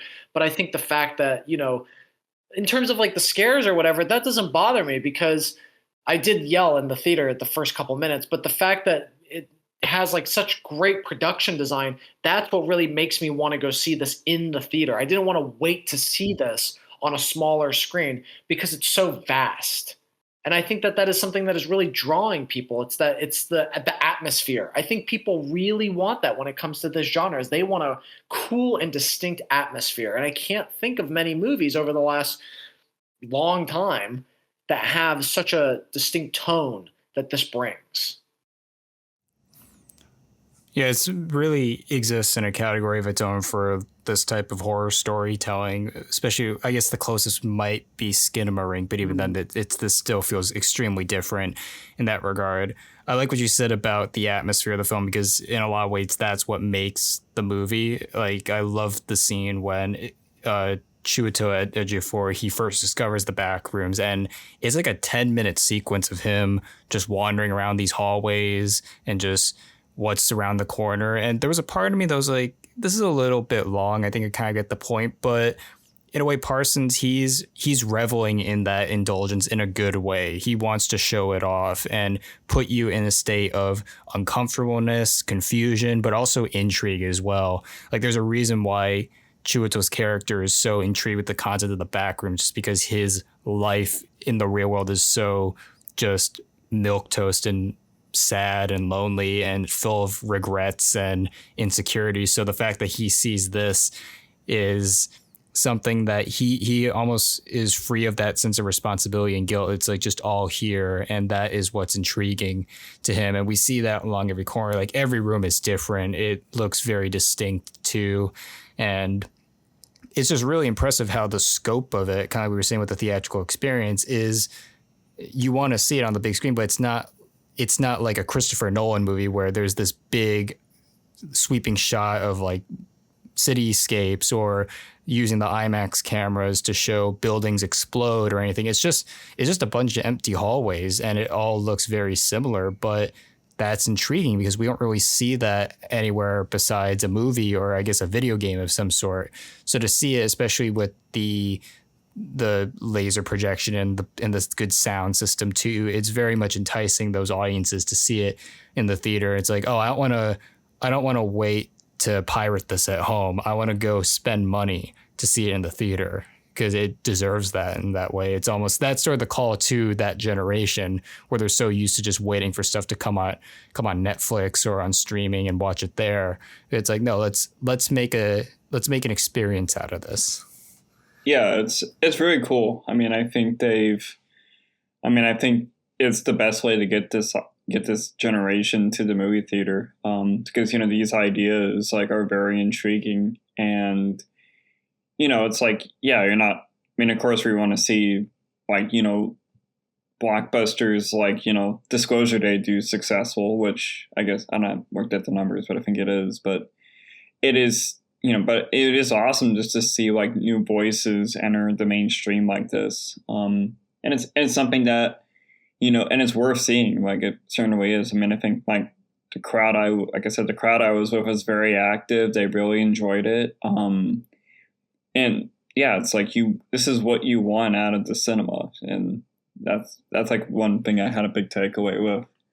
But yeah, I mean, I think like the thing that was very like interesting to me though is like how A24 just gave Kane Parsons like every resource imaginable. Like, obviously he had a lot of creative control, but I was looking at the producer, it was like James Wan, Sean Levy, Osgood Perkins, and then you bring in Chiwetel Ejiofor and Renata Reinsve, like Oscar nominated actors. Like, you're bringing in like so many like resources for Kane Parsons to use at his disposal, and takes advantage of it. I mean, I think he does a pretty solid job, all things considered, like blocking these actors, especially like at this young of an age, like trying to like directing two Oscar nominated actors. Like, that's impressive.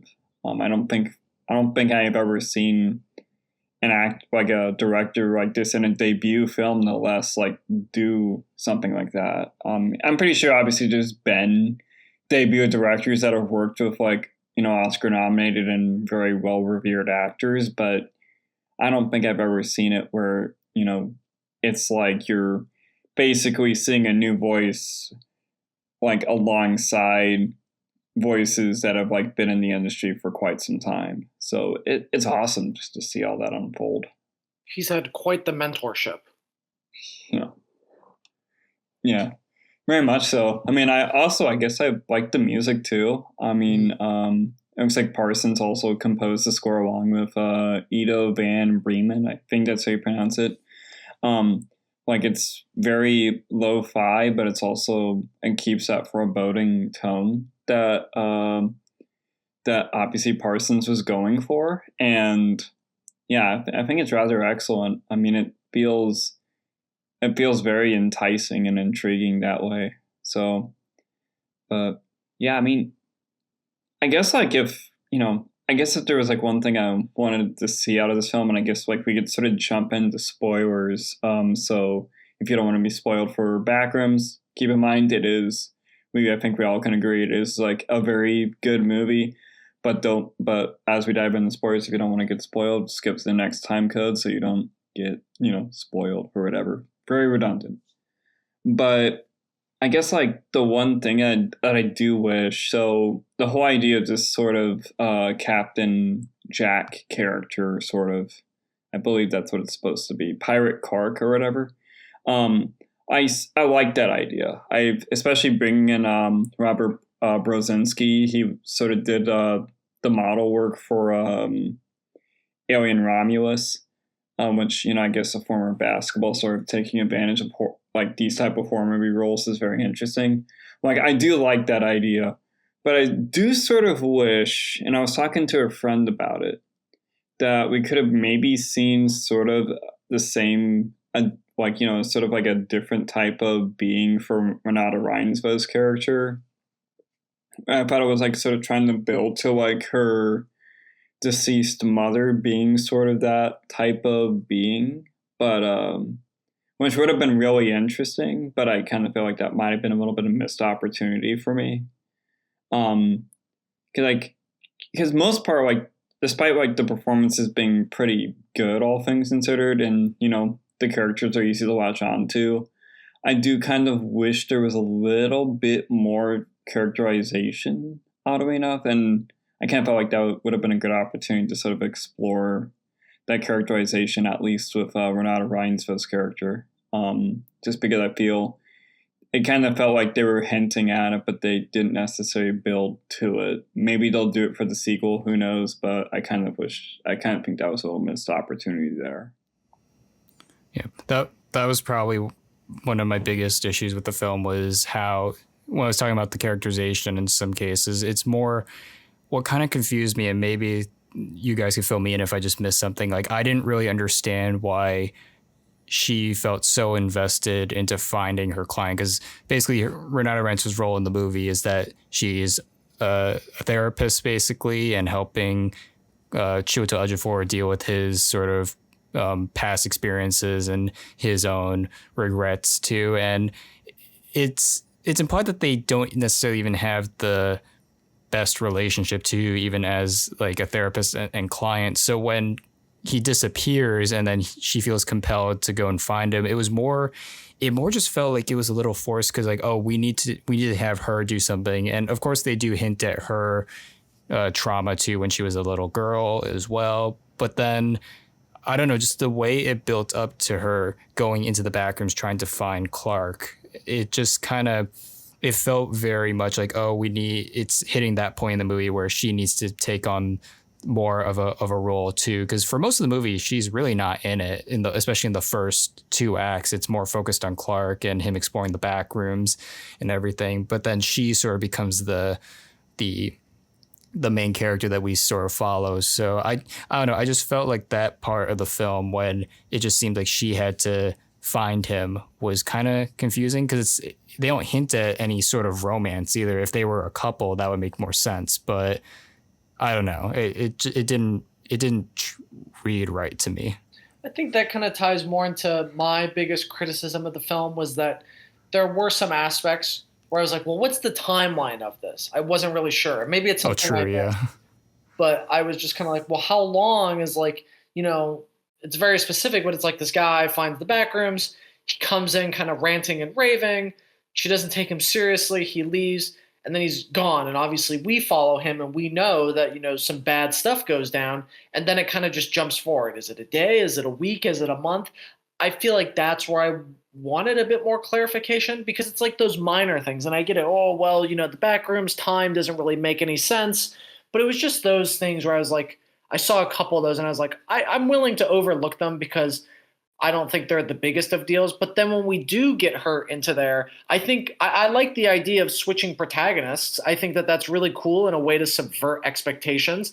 And that scene between them where it's very uncomfortable. And again, it does remind me of like something out of Hitchcock because that like, all right, Clark is clearly, he's susceptible to the backrooms. Something's off. Is this really Clark? Is this the same one? The people there that, were, I don't know if anybody saw the Oz Perkins film Keeper from last year, but I definitely saw that probably that was where he helps Kane Parsons a bit with some of the practical effects of the designs of the faces.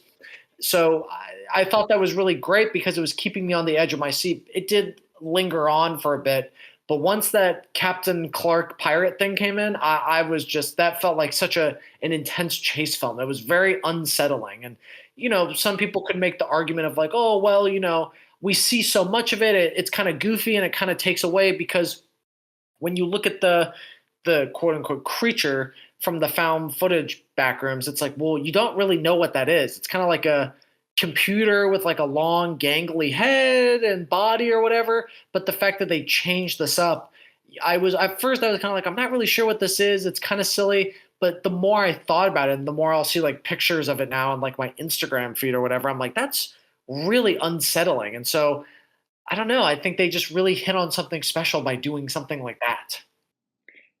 Yeah, and for one, I do like the whole chase scene with Pirate Clark. That was actually pretty well filmed.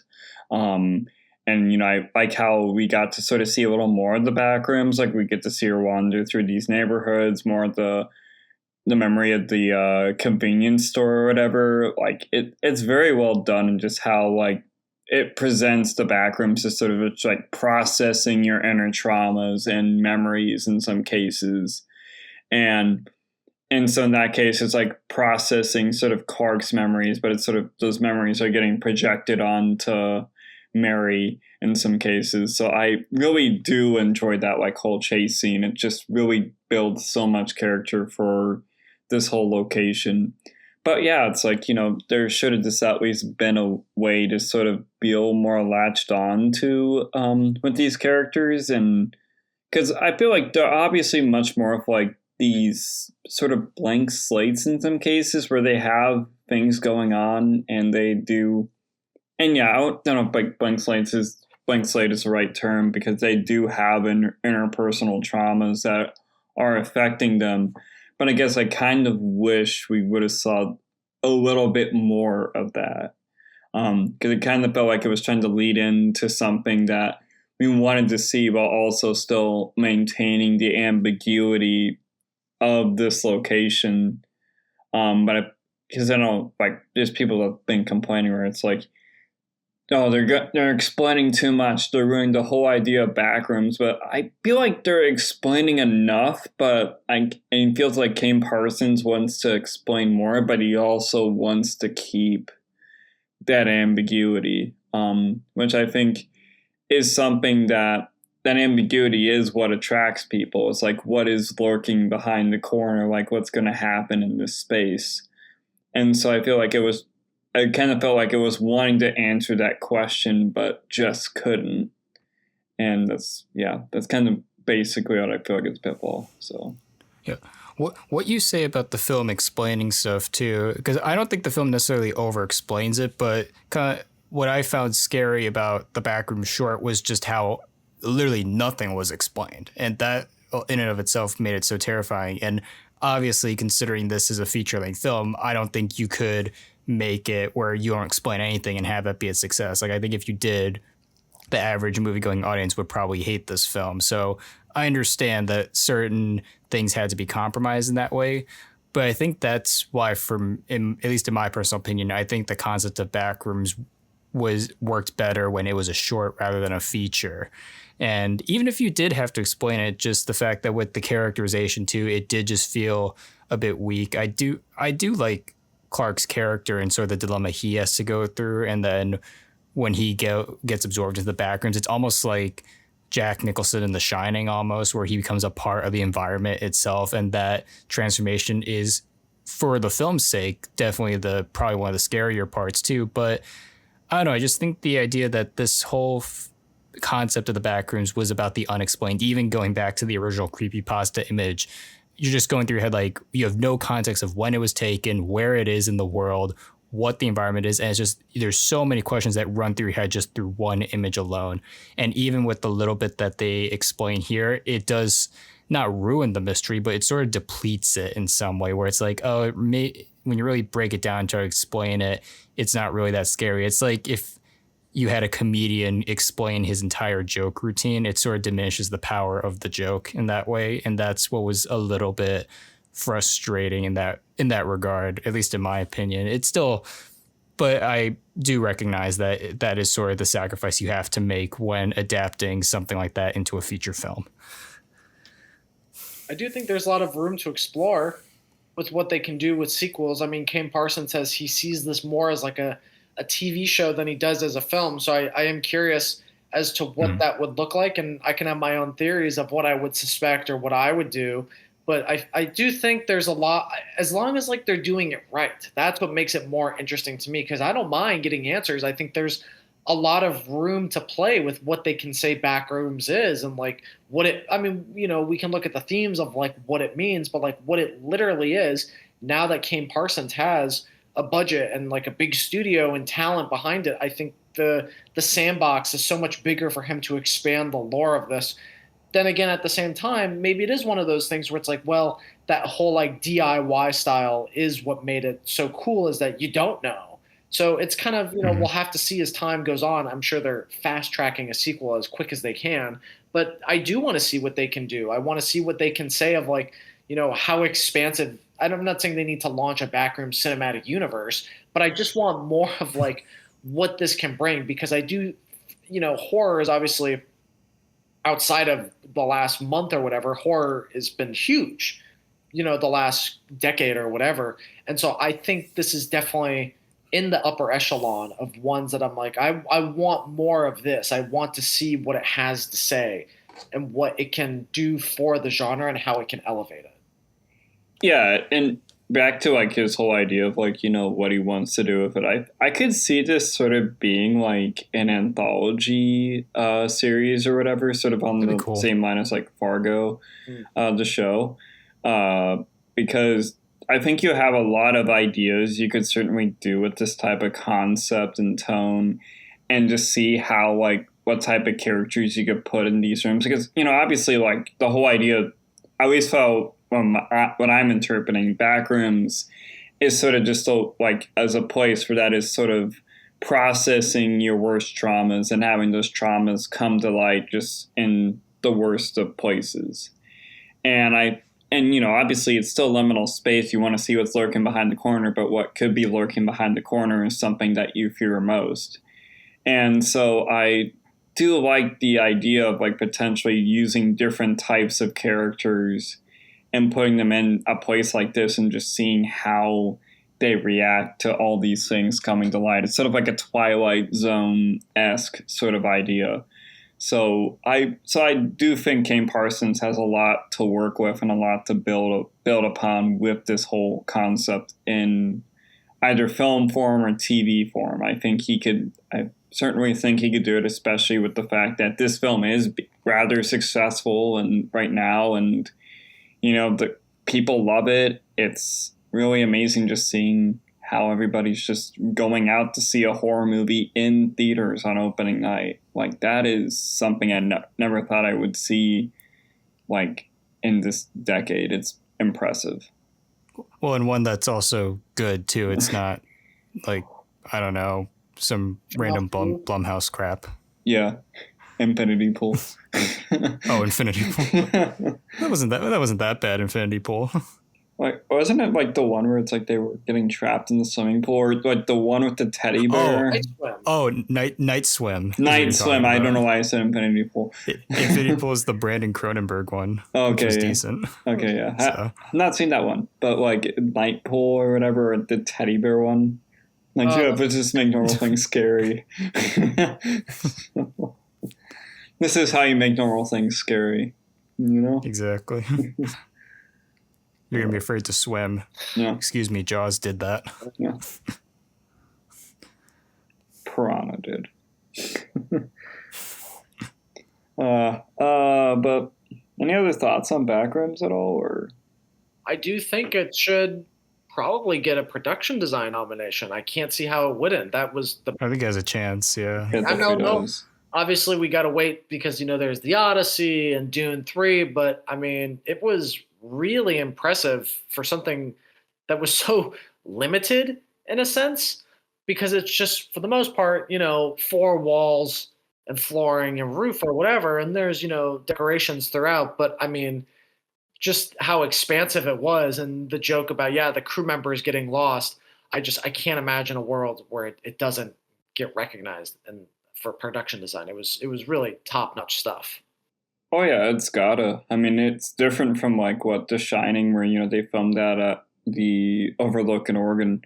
That wasn't the exact name of the hotel, but I think it's where they filmed it. But I think the production design here just sort of feels like it's its own thing. It doesn't feel like that. They're trying to go into any certain gimmick or whatever. They actually get like Parsons, like of course, understands the whole idea of the Backrooms perfectly. So the fact that the production design is this good, especially for something that's just a liminal space, like, is impressive. And just, I mean, I think they just have really smart ways of using it in that way. And they easily could have taken the easy way by just CGIing it, but no, it seems like Parsons stood his ground and be like, no, it has to be a physical set for the effect to be well realized and that to go on to the audience too. Just the fact that the actors are in a real environment makes it all the more effective. And I'm glad they didn't like just have them walking around on green screen or something, because that would just defeat the whole point. Yeah, very much so. We need directors like Kane Parsons. I think, yeah, he's got a lot to build on, but I think we need to have much more of this young generation coming in to the studio system with these ideas, as long as they get the right guidance. And, it seems like he had a lot of good help, and yeah, I'm very happy about that. So, but yeah, final thoughts. I thought it was really good. I mean, it's one of those ones that I don't think it broke like new ground in terms of like storytelling. It's very simple, and I think that that's what makes it the most effective. And obviously, the kind of again underdog tale that it has is really draws me to it as an aspiring filmmaker in this genre. I think it's one that's really worth studying, of like just the craft behind it.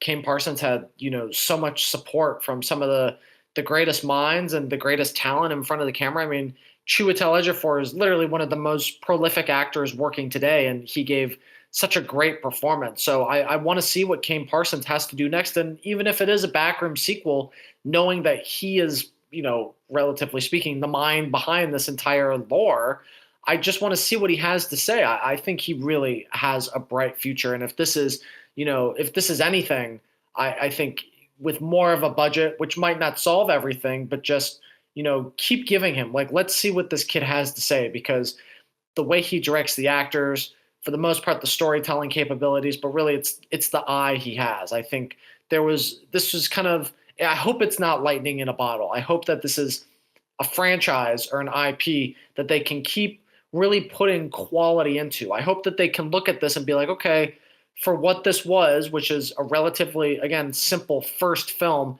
how can we keep growing this to make it even bigger? How can this be one of the next iconic horror franchises? I like that it's not generic. It's not really leaning into that kind of Blumhouse storytelling, which works for a lot of stuff. And, this is more typical A24 type of horror. I like that it took those chances, that it's different. It subverted my expectations. And I think it did a lot of interesting stuff. And the fact that, Kane Parsons is only 20 years old, he seems to know what makes a good story and how to tell something fresh within a genre that's for the most part been done to death for almost 100 years. So really solid. I didn't rate the last movie, but I'll give Backrooms a 7 out of 10. I think it's a really good film. Yeah, there's a part of me that was a little underwhelmed, but at the same time, that does not change the fact that I am rooting for this film's to not only succeed, which it did, but also I'm rooting for Kane Parsons' work in the future. He definitely has a lot of talent.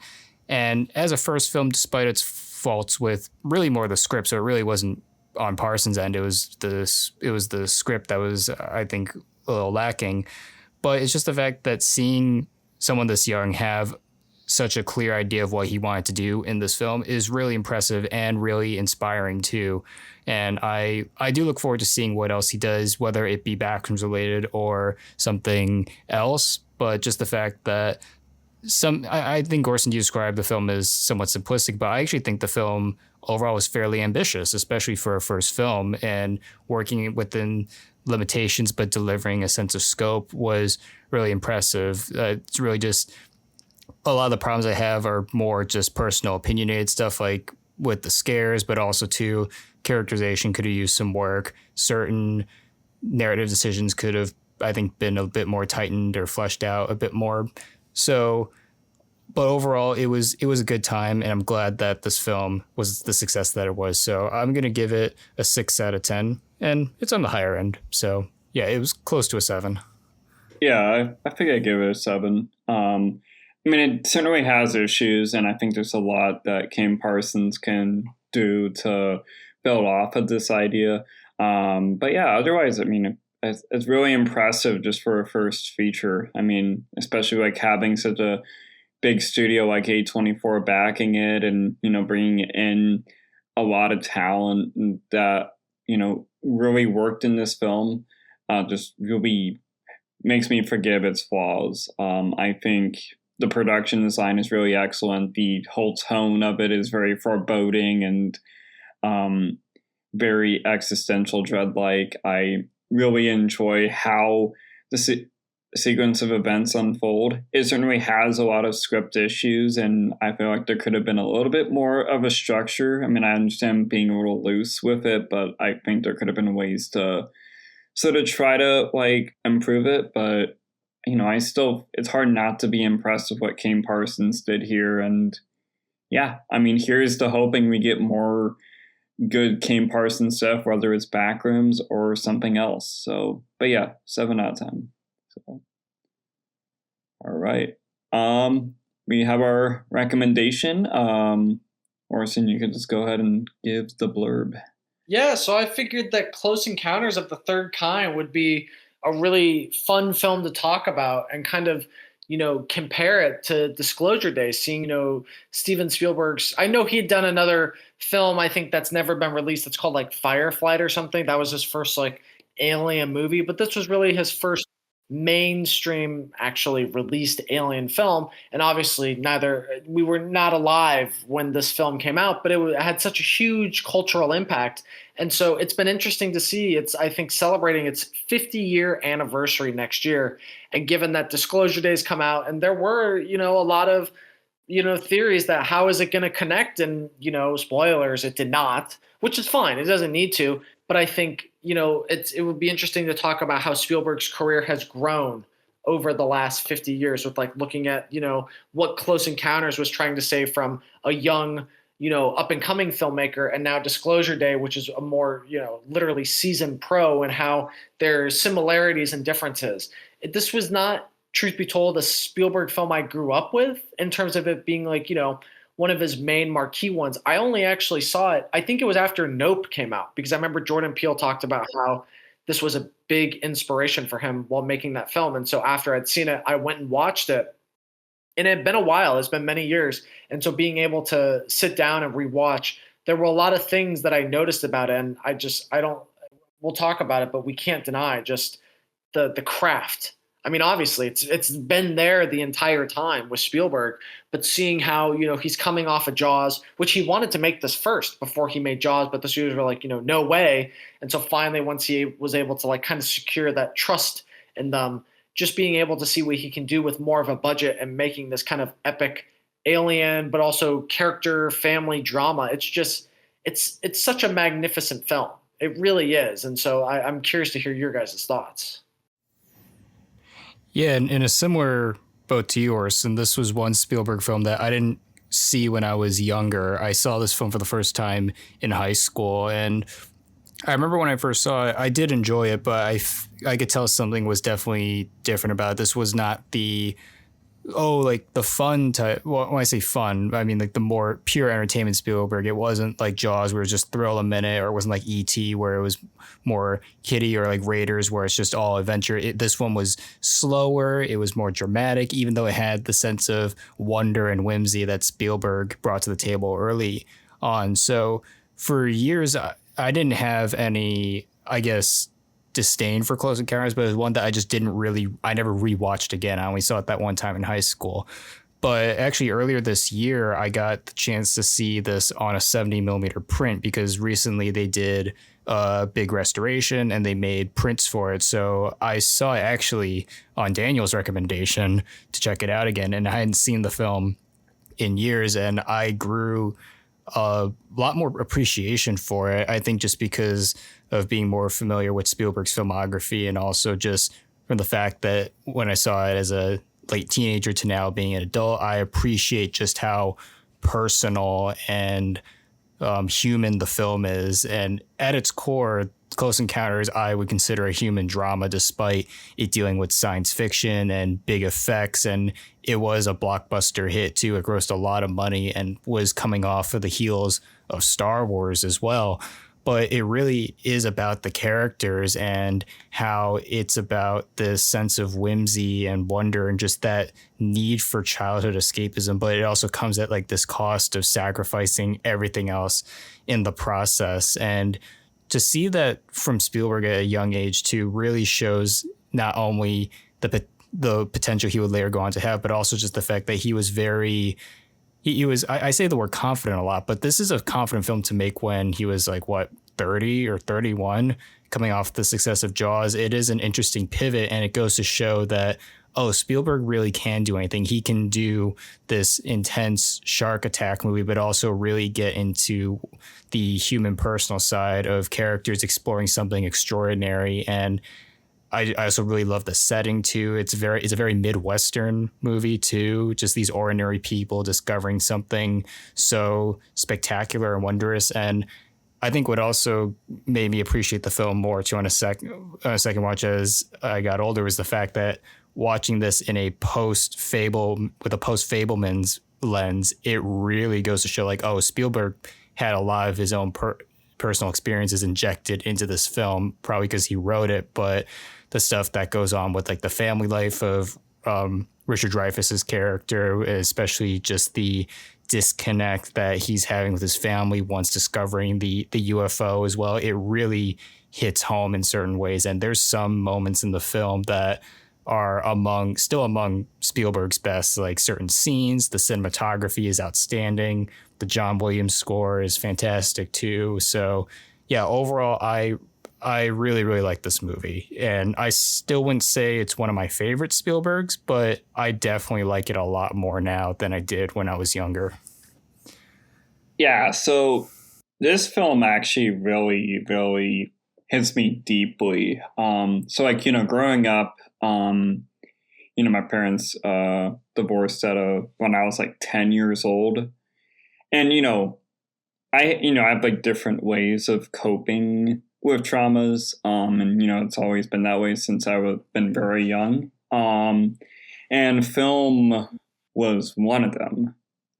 And so I think Spielberg was always like a filmmaker I gravitated toward because on the surface, his stuff seems like very, blockbustery, seems very fun. And, but there's always like something underneath the surface of what he makes, especially early on in his career. mean, I think there's so much like you could see from Jaws in the early stages. I think you could see it from E.T. as well, even the Indiana Jones franchise. But I think it really is front and center once you get to Close Encounters. Because I mean, I wouldn't say me and Spielberg are one and the same person. I mean, he's a, we both come from different backgrounds religiously and, belief wise. We, obviously we grew up in different eras. I mean, I'm from the modern era. He's from, the classic era of filmmaking. And so we're both inspired in different ways. But I think the whole, how he sort of handles those scenes involving Richard Dreyfuss's character, kind of coping with the idea of these UFOs arriving on the planet and kind of wanting to find a way to discover more, but sacrificing, what he holds dear is really emotionally gripping. I think there is something you can really get a lot out of with some of these scenes in this movie, especially the mashed potato scene. That shit hits me hard. That, just the fact that this disconnect is there. We don't know why it's there, but so it's you're just kind of sitting in this moment of just real trying to figure out could this ever be repaired in some respects. And so at the age of 10, this was a very, therapeutic film for me to watch. And then, that's kind of where I started falling in love with Steven Spielberg. And, I really got into my Spielberg mode, watching Jaws. I mean, I watched Schindler's List at a very young age when I shouldn't have watched it at a very young age. But yeah, just reasons why he's considered to be one of the best filmmakers ever, because he just knows how to tell a story, but make it easy to resonate with, because there probably been points where we were in his shoes. And so I think Close Encounters really hits hard in a lot of cases, but it's a film over time that just gets better and better with age. Especially for a film coming off of Jaws, it's hard to imagine just the jump Spielberg made after this film was released, becoming just sort of the modern auteur that we know him today. And it's really impressive. It also has a really great sense of pace, and also, I guess, just the spectacle overall. I know, even though the film is writing wise, it's a really solid script, but also there's so many shots and effects in this movie that really make you think wow, this is pure filmmaking, especially with the Devil's Tower and the mothership coming over the surface. It's such a great image overall, and also just the way he captures the landscape shots too, of just this ordinary Midwestern town to contrast this incredible discovery too. It knows how to play with the film form and communicate these ideas rather strikingly. And also it's got great performances too. Dreyfuss does a fantastic job. I really love Melinda Dillon in it too, as he was basically a single mother with her young son Barry, and Barry's the one who basically, I believe he's the first one to discover the UFO, and he becomes intrigued by this sort of, and it's ignoring any sense of fear or being scared. He's just fully basking in this child innocence of seeing this UFO, and how that draws her closer to the Richard Dreyfuss character. And then also Francois Truffaut as as Lacombe, the scientist. And what a interesting casting decision, just because he's, anyone who knows film history, Francois Truffaut is one of the great directors of the French New Wave, and I believe this was his only American acting role, and he does a great job too. He's dedicated his life to trying to find a way to communicate with the aliens, and just seeing that unfold in a way where it does make sense. And also just the plausibility, kind of going back to Disclosure Day, how it's all this the government basically trying to figure out a way, okay, how do we communicate with the aliens? We'll do it in this way with the sound by going all across the world. But wait, we got to cover this up so that the public doesn't know. So what are we going to do? Let's just have this inside job where we're going to pretend there's a world-ending disaster to get people away so that we can communicate those. Like, I feel like if we were to have a close encounter like this is how our society would react, or how our government would like go about doing this. And obviously this was pre-internet too, so you could probably get away with this more easily. But just the fact that, any of these random trucks driving by with these brand symbols, like we wouldn't even bat an eye. We'd just be like, oh, they're just going to a destination. But no, they're trying to actually make contact with an alien. So that sense of possibility also is what intrigues me about the film too, is that it feels very realistic overall. I think two of the greatest scenes that Spielberg has ever directed are in this movie. And it's two things that we've talked a lot about in this interview, is that the genre and the family drama.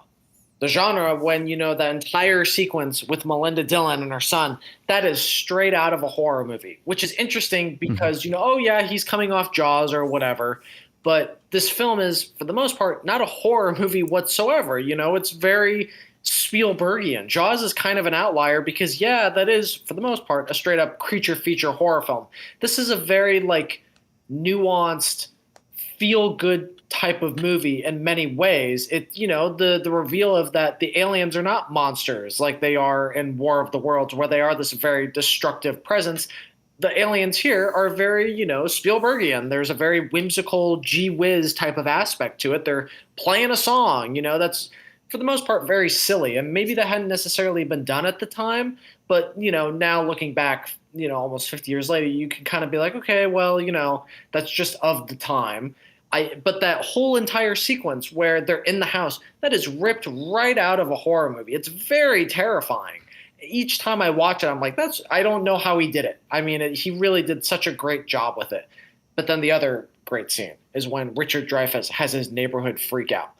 It is so well done. It's like this long sequence, and it's really heartbreaking because, and I liked what you touched on, Matthew, because I also had the same thoughts of now that we know in a post-Fableman's world of really probably what he was touching on, especially because he did have this, a gray relationship with his father, and he was going through a divorce at a young age. What was that like for him from a child's perspective? We're watching this guy who we know is kind of plagued with this fantastical awe of the aliens, but the family doesn't really understand what's going on. And so from their perspective, he's behaving like a lunatic. And so we are like, no, you just got to understand. But also at the same time, you just seeing how it plagues someone and how it tears a family apart. It's really just strong filmmaking. This is a very mature film, which is surprising because it's, it is, again, relatively speaking, a family film for all. But given that Spielberg was so young when he did this, it was really only his second mainstream studio picture. It's a very mature script. And so it's very admirable that, and he wrote this, which, again, as I mentioned earlier, it's not something Spielberg does all the time. It's very rare that he was writing his films. So I don't know how he did it. There's a lot of awe that I have for how he was able to accomplish this. Because you could look at something like Jaws and you could be like, oh, well, whatever you may know about it, it was kind of like they were just trying something. It was very DIY almost, and they were working on the fly. Oh, Bruce the shark, takes a shit. So what do we do? Oh, well, we come up with one of the greatest, POV shots of all time. That's, again, DIY filmmaking.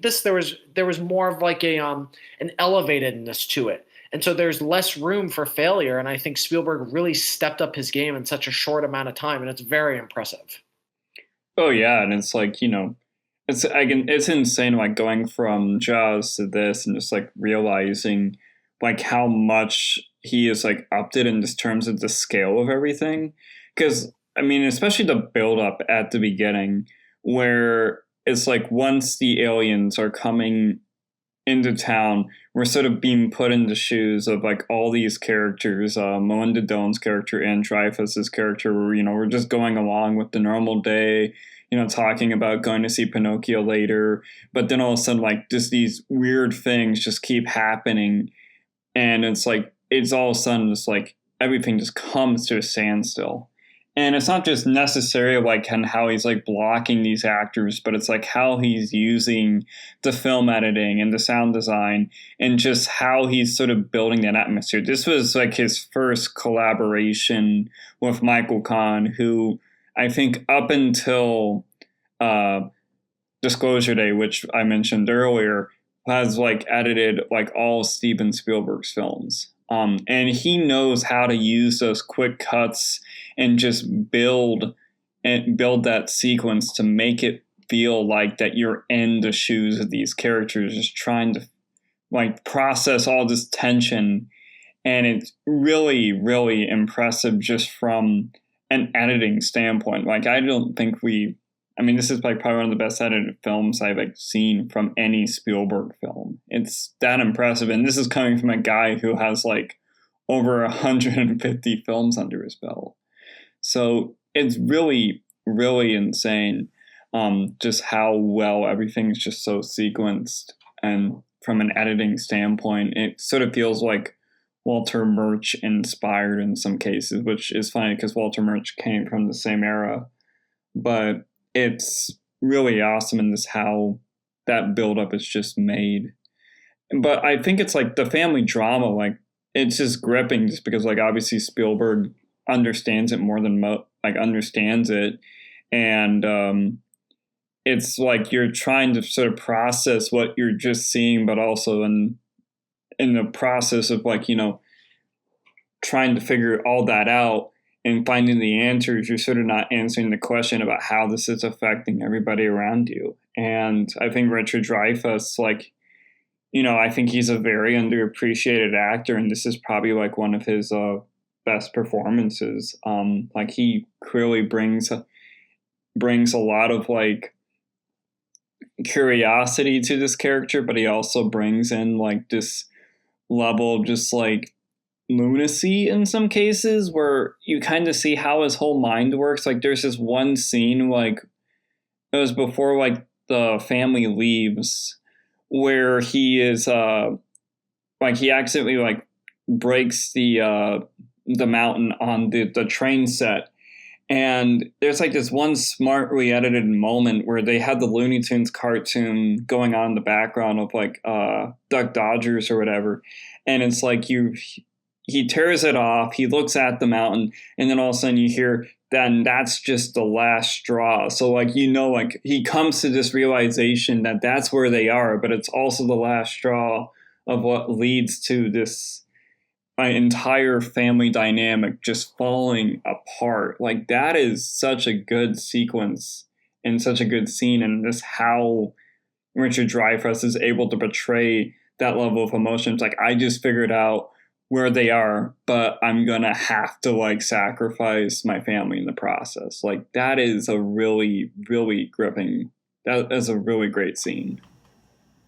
Yeah, I was looking up for the Richard Dreyfuss role. There were a lot of other actors who were considered. Apparently, Steve McQueen was Spielberg's first choice for the Roy Neary character, alongside actors like Robert De Niro, Gene Hackman, and Jack Nicholson. And no disrespect to those actors because they're all incredible actors, but I don't think any of them would have brought the same sort of almost youthful curiosity that Dreyfuss brought to the role. Because even though he is playing a father he's a family man and he's definitely like an adult, he has this spirit that just seems very childlike. It's like he never really lost that intrigue despite having to take care of his family and having a job and all those adult responsibilities. And the way, I don't know if it's just because he was a bit younger than some of those other actors at the time, but the way he portrays it feels so believable. And the whole movie is just incredibly bittersweet in a way, just because the really heartbreaking stuff is just how his family is just destroyed in the process of his desire to find the UFO and be with the aliens, basically. Because kind of what you're saying with like the mashed potato scene too, just the one shot of, I don't even remember, it was one of his kids starts crying, and just the way that kid cries, it just, you really believe that he is devastated just seeing his father kind of crack at this moment. And it's really hard to watch. Or even at least in the director's cut, there's a longer scene where Richard Dreyfuss and his wife are arguing in like the bathroom, and then there's like another shot where like all the kids are in, they're like kind of like screaming and crying. It's a really hard scene to watch just because it feels so personal. Like it's something that we shouldn't be observing. This is something that's like this family needs to work on it on their own, and we're almost being intrusive by watching it. But then at the same time, like when Richard Dreyfuss discovers the aliens and he has this opportunity to go with them, but he lost everything else in the process. It's bittersweet for him, but also just the fact that as a society and movies previously, the depiction of alien encounters has been one of like destruction and danger, especially in like the 50s. We see that with like War of the Worlds, for example, but it feels very optimistic in how Spielberg is hopeful that if aliens were to exist, we would be peaceful. Just the fact that we're encountering one another. And it is cool to see that, because if the aliens were like attacking us, then it would just be all the more sad because, Richard Dreyfuss threw away his family for that, like just to be with these destructive creatures. But no, they are peaceful. They are curious. They're intriguing. And it is just this really devastating kind of conclusion. But you also kind of feel excited and hopeful, just like, wow, there is something more out there. So emotionally, I think this is one of Spielberg's strongest, just because where it ends, it's not a hopeful goodbye like at the end of E.T., spoiler, but it's more just you feel like you gained something, but you lost a lot in the process too. And that's what's really kind of tragic about it. And I think Spielberg even joked too that like once he had kids and a family of his own, he joked as like, I can't believe I ended the movie that way, just because now with him being a father, he saw things like very differently. But it just goes to show how when you grow older, you see different parts of yourself or in characters that you wrote or in movies that you directed that you might not have seen until you actually experience it yourself. And in that way, kind of you said, Daniel, the movie gets better as you get older because you understand more about people. Yeah, I think it really does hit it home a lot of the time. And the fact that this came out the same year that Star Wars did is insane too. And I think just the level of visual effects, because I guess like, at this time, like, this is when Spielberg met George Lucas and they became really good friends with one another. But they shared like almost the same visual effects team for this film that they shared that Lucas had for Star Wars. So they actually, like, on the alien ship, like Dennis Muren like actually put a tiny little R2D2 on the UFO or whatever. Like it's really hard to point. It's really hard to like point it out just because the thing is just so gigantic. Like the mothership, but yeah, like. It's insane, just like, the level of like collaboration that you would see in the industry at this time, especially through visual effects and not just of like the UFOs, but it's the sky, like just this translucent, nighttime sky. Like obviously it's a night sky we probably wouldn't see like often in real life. It definitely looks like wallpaper, but it's like really good wallpaper, It's like, it's so easy to get lost in it, and just like how they sort of like, because I know they shot part of this, like a lot of this like on location too. I know Spielberg said he debated bringing it like into a soundstage after the issues that he had with Jaws and like how like the shark kept malfunctioning. But, eventually he just decided just to film it in like Wyoming and, parts of California. But like the fact that like that sky looks that way, it's just so otherworldly. Like, how they sort of make the aliens otherworldly and Disclosure Day. It's really impressive just from a visual effects standpoint, like how this film has just held up just in terms of how they use it. It's really, really great. How do you guys think, like, because I don't feel like this, as famous as this is, we as, film guys know this one. And obviously, yes, Close Encounters is one of Spielberg's main marquee films. But I feel like when talking to the average person, and it's safe to assume the average person has seen, at least 4 or 5 of Spielberg's classics. I mean, it's kind of almost impossible not to. I feel like this is one that's kind of left out. So it makes me wonder, is it like just not one for people under the age of 30 that maybe they really know? And like, if so, like, why is that? I don't know. Like, I just always kind of grew up knowing Close Encounters, but it just wasn't one. It took me a while. And now having watched it again, I've seen it twice. First time I was kind of like, yeah, I really enjoyed that. That was good. And now seeing really what Spielberg was kind of getting at with a lot of these themes and how it is kind of more of a Cassavetes fly on the wall drama where you're watching this family break down.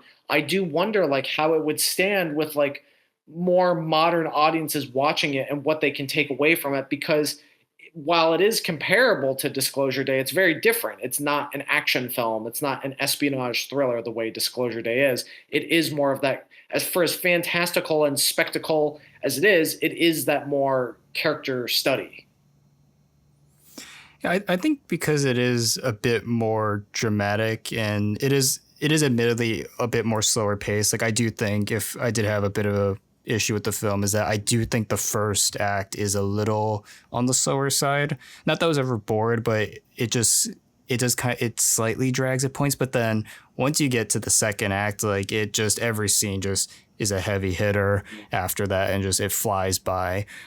In a weird way, I think what doesn't help is the fact that 5 years later, Spielberg released E.T., which is arguably a bit more accessible just because it's a bit more cutesy. It's focused on children and has, I think, in that way, a little bit more appeal. So if Spielberg hadn't made E.T., I think Close Encounters probably would have been more well known for like just the common moviegoer, just like, oh, that's the Spielberg sci-fi film, basically. But also what you said, Orson, about how this really is more about a human drama and how it's about this family's kind of breaking down despite this discovery going on. It really goes to show that this is still very much a product of the new Hollywood era, which Spielberg is definitely a part of, even though we associate him as being this blockbuster, like money maker, essentially. But at its core, this is one that it was part of the studio system, but it was clearly a vision and a personal one too. Like this is using the genre in a way to tell a more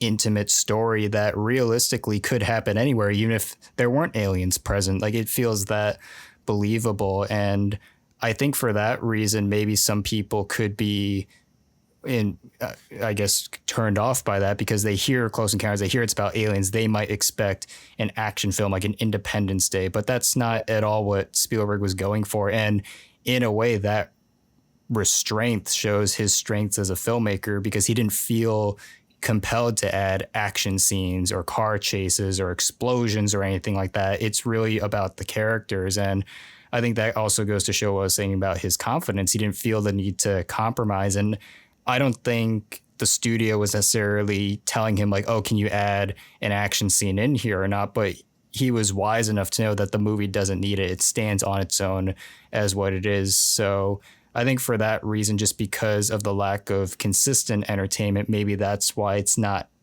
necessarily as well known as some other Spielberg films, like from that era particularly. Also, another thing that could be a case is that there isn't really like a major star because there's no Harrison Ford in this movie or anything like that, nor is like the creature itself. Like the aliens aren't necessarily the main character, like in Jaws, how the shark is such a great presence. It's really, it is kind of smaller scale, despite also being pretty grand and spectacular. So, yeah, I mean, I think like the film, like certainly kind of shows Spielberg's like range as a director, just because like I don't know, like people have always associated him with like sci-fi, but I think with the fact that it showed that Spielberg can do a human drama but through this like spectacle type lens where, it's like a fear of aliens, but it's also like, a curiosity about it. Like, Matthew, you sort of tapped on it earlier with the Barry character sort of like being like amazed by aliens, like since he's like a kid. It's like, yeah, kids think aliens are fucking cool. Of course, like he would be like really entranced by it. But then like, Melinda Dillon's character is like really frightened by the whole idea, while Richard Dreyfuss's character is more like wanting to figure out more. So I think it really like shows that Spielberg does have a layer when it comes to his writing, because like, yeah, you said it, but like he doesn't really write many of his films. Like he's more cases people could consider him to be like a director for hire in a lot of other cases, but I think he's certainly has a creative voice that he's able to still bring through, and a good enough interpretation that he could really make elevate the film beyond just its screenplay. So I think there is like a way for like this film to really stand on its own. I can understand like, people not thinking it's like E.T. or Jaws or Indiana Jones, but I do think that it's still but at the end of the day, I think it still is able to stand very much on its own without having to have the connotation that like, oh yeah, the guy who directed E.T. directed this. If anything, it just shows how impressive Spielberg was at this early stage in his career. And in terms of the iconic status, it's clearly John Williams. Like the score, like how can you forget those 5 tones? It's impossible.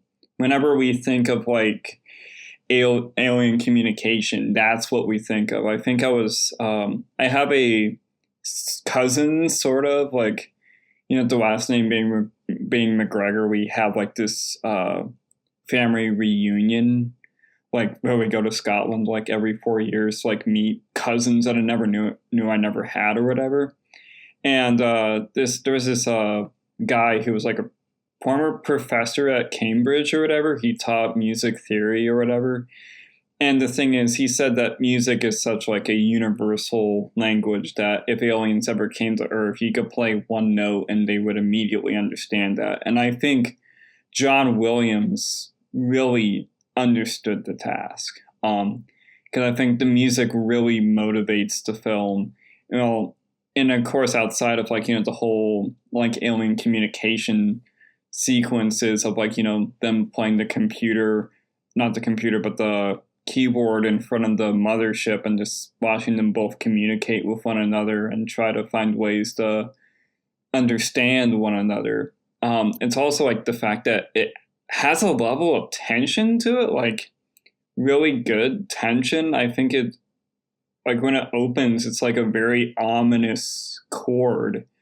Like it isn't just like John Williams's like typical film score. It actually feels rather ominous and foreboding, and like it's something feels suspenseful, but it also feels really intriguing. So it's kind of like that mixture of emotions involving Dreyfuss, Dillon, and the Barry characters. So it's like it really does such a good job instead of like having all those emotions kind of mixed in and kind of adding into the curiosity yet the fear of these aliens and these extraterrestrials being a real thing. So it's like, I think that's like the main driving force for why like the emotions work so well in terms of just seeing these things for the first time.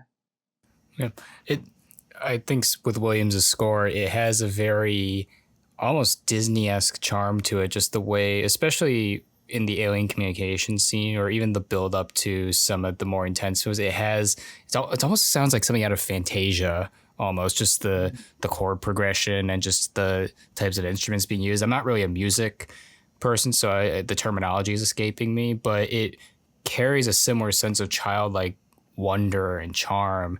And even more so at the very end when Roy is basically selected, it's interwoven with When You Wish Upon a Star from Pinocchio too, sort of hammering in like those childlike themes into the story as well. So it never really escapes. And the fact that the only reason why this didn't win the Best Original Score Oscars is because Williams also did Star Wars the same year. So it's like 2 of the best film scores ever in the same year is just absolutely insane. Just feel like we'll never have another one of these two guys. And I feel, no matter, John Williams is such a different thing because he is such a mastermind. How can you make some of the most iconic movie scores ever that everybody knows? And so the fact that he's had this sprawling relationship with Steven Spielberg, it's really just amazing. And it's something admirable to see that they're still working together all these years, decades later. Yeah, fun fact so apparently like initially like in like an early cut of the film, I believe like it was the theatrical. Spielberg originally included "When You Wish Upon a Star," like the Cliff Edwards version of the song in the closing credits. But apparently there was like there was a preview, oddly enough, here in Dallas where he was showing it to several members of like the audience, and apparently like there were people like snickering when they were hearing it. Because interpolation's not new. We actually hear it a lot nowadays, especially with modern hip hop music. I know people like had issues with like the interpolations that were in Hamnet or whatever, where like, how is this score original with Max Richter included like a song that is included everywhere? So like interpolations are not anything new, but I think it is I know it is kind of mind-boggling, like hearing those familiar tones from like, probably one of the most iconic film songs ever made in this like film score, but it really does help like the film sort of hit that optimistic level. Because like, yeah, motifs are things. We're always gonna, the thing is there's only so much originality in the world that you're gonna have a lot of like familiarity and familiar tones that are going to be entering into your film score at least. But I do think that like the way that Williams does use those tones from When You Wish Upon a Star actually does help the film pretty well just from hitting its ending. So I think it's really admirable just that he did it in a way where it didn't feel so blatantly obvious, which, Spielberg thought he needed to be a little bit more obvious with it. But I think over time you kind of realize like he didn't really need to, because the score was already doing so well on its own, and including that little interpolation actually did help it a little bit, even if it does make you think of something that is completely different from the movie. I also find that interesting how if there was one Close Encounters and Disclosure Day connection is how in both films Spielberg used a Disney song in some way to sort of talk about with like the characters of the themes. Because in here we had When You Wish Upon a Star, and then Disclosure Day, Emily Blunt's character as a kid, her favorite song was Someday My Prince Will Come from Snow White. Yeah. And funny enough, what you're saying about people laughing, when I saw it one time in one of the screenings I went to, people did start snickering when she started singing Someday My Prince Will Come. Really? So, yeah, I guess things haven't changed in 50 years with audience members. I guess he has a sweet spot for Disney music. And it is generally speaking, at least that era of Disney was like very, at least from like a music score standpoint, like is really inspiring. So I could see like the inspirations that like Williams had for this film. So, but yeah, if you want to like make that childlike wonder come across, like it honestly doesn't hurt to try to use a familiar motif to really write it home. I just think it was done it's done better here than it was in Disclosure Day. It was a little corny in Disclosure totally, Day. Yeah. But I think, like I said, Williams is very smart in this, how he uses those motifs. Like like Orson said, he's like one of the most iconic film composers of all time. So it's really difficult to like really put a damper on him for doing this type of decision, because I do think it still works and is rather emotionally effective, even if a little familiar. So I think like Melinda Dillon's character, we tapped on it earlier, but yeah, she was really good here. I think she really does express a lot of the fear that we want to see out of like this type of mother character. So I mean, and I think about the first acting nomination for an actor in a Spielberg film too. She was like Really? nominated for, she was nominated for Best Supporting Actress that year. So yeah, but yeah, I mean, she really, like I said, when I thought of like, when I saw Emily Blunt acting in Disclosure Day, I did think a little bit of Melinda Dillon and just how she sort of expresses this like level of anxiety and this level of just, panic, but also like, not like curiosity, but like this determination to like find your son. So I feel like Melinda Dillon really does give a really great performance of a really well-earned nomination. I don't know who she lost to that year. I believe it was Vanessa Redgrave for Julia, which is a film I haven't seen. But yeah, she was really good here.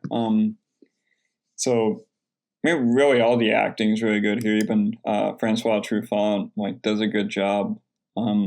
Even if like he doesn't normally speak English, that's why they had a translator on set. But I think he does a really good job, just sort of bringing in this like level of the screen presence that just really works.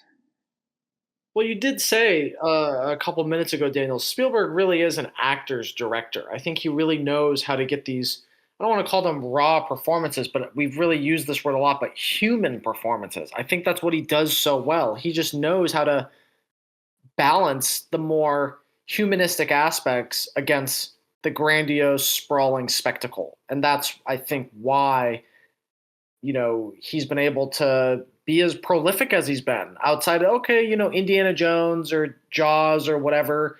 Those are obviously movies that people just want to see. But I think it is because you can relate to them just so much. I mean, Close Encounters it's not an alien invasion movie, but it's a movie where aliens are coming to Earth and you're not sure what's going on really until the last 30 minutes. And you're just in these characters' shoes for all of it. And you're seeing their internal struggles, both, inside the home and outside of the home. And I think a lot of people can relate to that. Yeah, very much so. I mean, he also does a good job, like just directing kids. I mean, I know people praise like the actors in E.T. a lot, but I mean, the kid playing Barry like acts like a real kid. He doesn't act like so stoic or so like bored or anything like a kid in a Shyamalan movie, but he actually acts like a actual like 8-year-old, like how an 8-year-old would react if they saw something like that. Like he just says random things and it's like, yeah, an 8-year-old would do that. Like it isn't impractical at all. So it was also interesting that this film had multiple cuts too. So I don't know which version you guys watched, but I watched the director's cut, which really the only thing he added back where he added a few scenes, particularly with the one shot of the Cotopaxi in the desert was added back, and then also some of the more intense argument scenes with the family. But interestingly, there was another cut that Spielberg made, I think in like 1980, where so apparently let me try and rephrase it. Apparently when the film came out, he wanted like a few more extra months to work on it, but it was Columbia Pictures. They wanted the film out by the end of the year because they were riding on Close Encounters to basically save their struggling studio. But after the movie became a big hit and Spielberg had final cut privileges, he wanted to do a director's cut basically, which included a lot of those scenes. But Columbia Pictures said like, okay, we'll let you do the director's cut, but we want you to show the inside of the mothership to get audiences back to see the same movie. So it's interesting that in the special edition or the special edition cut, there is a shot of Roy inside the mothership and showing the inside. And from what I remember, it's on YouTube. It's like this big spacious interior. But the big thing is that what's great about the ending of the original Close Encounters is just the fact that, yeah, Roy got to live his childhood dream, but also there's still a lot of mystery and ambiguity to what's inside because we never see the inside of the mothership. We never see what the aliens were doing to Barry, for example, or how they were able to preserve all those other lost like World War II pilots. And it leaves you with enough so I understand like why from a business decision why you wanted to show the inside, but I think even Spielberg, he regretted the fact that he's like, oh, I wish I didn't do that, and which is telling that in the director's cut he didn't keep that scene and he took it out. So yeah. Yeah, I mean, it is very smart because I think, like, yeah, no, there's like a lot of unanswered questions, like, you know, why did the aliens take Barry to begin with? Or, like, you know, why is it that they've held on to like these World War II pilots for so long? But I think that's a lot of stuff you could really leave up to the audience, sort of like how the ending of Disclosure Day is sort of left up to the audience. And, I think it is a very smart decision on Spielberg's part to remove that mothership interior, because when you like look at it, it just looks like another interior you would see in any other modern blockbuster. Sure, impressive for the time, but I think the mystery really is what made Close Encounters work, because we're sort of just like humans in the shoes.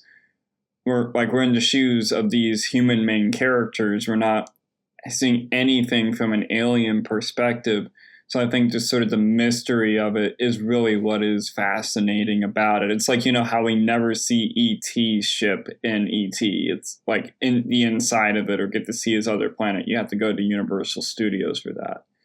But I think that's what makes it so fascinating. Like, you're sort of looking at it through the lens of somebody who's just discovering these creatures. So I think it is like really smart of him just to keep take out the mothership interior and just like still like maintain the level of mystery that needs to be maintained. But yeah, any final thoughts on Close Encounters of the Third Kind? I think this is a really unique Spielberg film, and I hope that there will be some form of a retrospective on it now with the release of Disclosure Day, and given that next year will be the 50th anniversary. I think it only grows with, you know, its themes as you watch it and you get older and you're trying to see what he was saying. And again, in a post Fableman's world, like what he was going through as a young filmmaker at the time, I think definitely the best thing about this is the craft, especially too because of just how he upped his game from Jaws. Just seeing him grow as a filmmaker, it really it might feel a little dated in certain aspects. I do think it does have that kind of cheesy schmaltz, but in terms of being like this grand spectacle film, it does a great job at balancing that with the more human aspects. It does feel like it's more of a character drama in moments, and you forget, oh yeah, I'm watching like an alien movie, and the third act is just completely crazy in terms of what he's able to do, in terms of how it looks. The movie, yeah, it's, you know, from a long time ago, but it doesn't, the looks feel like they fit. You know, you're not watching a movie where it like takes you out of it because you're like, oh, well, the technology wasn't, you know, it's so obviously vast and different today. You feel it's a time capsule almost. And I think that there's something really special about it. And so it's one that I'm looking forward to rewatching again in like 5 years. I'm gonna give it a 7 out of 10. Yeah, I grow to appreciate this film upon every rewatch, and it may be a bit slower, and it's kind of one of those. It's a Spielberg film that is entertaining in a different way because it's more entertaining just when you observe the human characters and not, but also you're enraptured by the spectacle itself. That it does remind you of what it's like to not only be a kid, but it is reminiscent of classic science fiction, and especially for when it came out too. I know, I think I was reading there were some like esteemed filmmakers and writers. I think it was Ray Bradbury, actually. He declared this the greatest science fiction movie ever made when it came out, just because it does retain a lot of the genre tropes, but it feels so modernized and but optimistic too. It feels very timeless in that regard, even though it is a product of the 70s studio system. There is this intrigue to it that remains powerful even to this day. And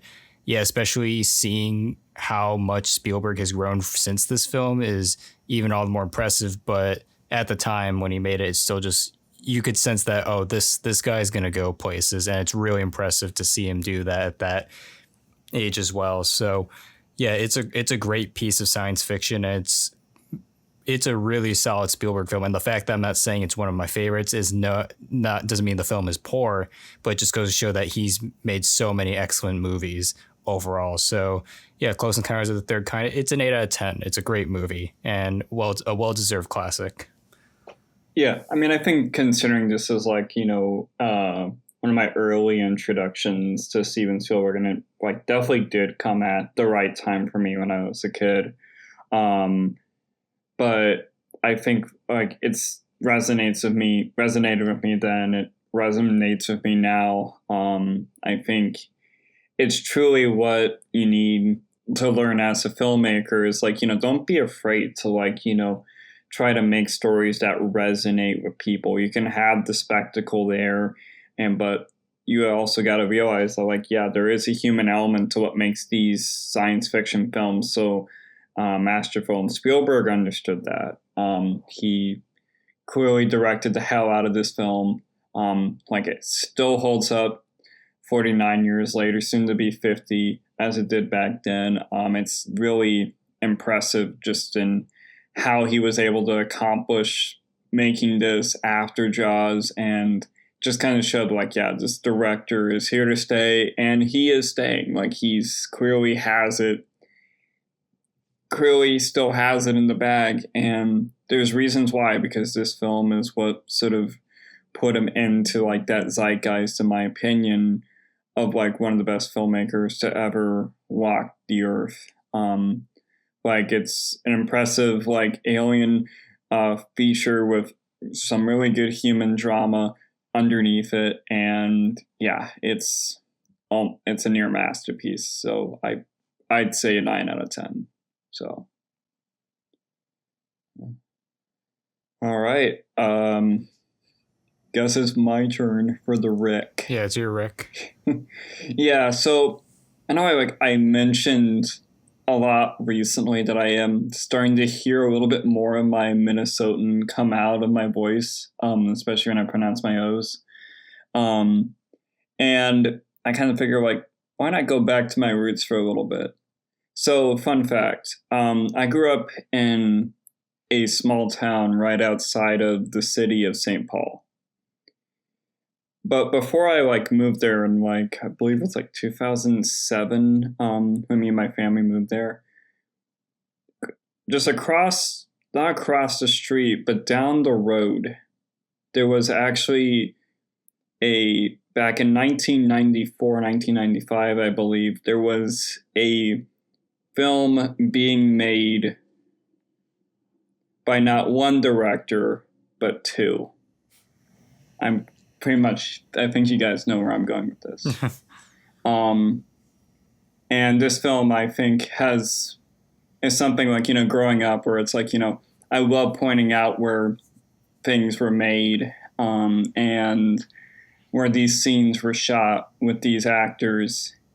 And yeah, it's like one of those films that really does hit me a little close to home, just in terms of just like where it's like, oh man, I grew up here, although it's from a different era where this film was made. But it's a spectacular film by a spectacular set of filmmakers, and that's going to be Fargo by the Coens.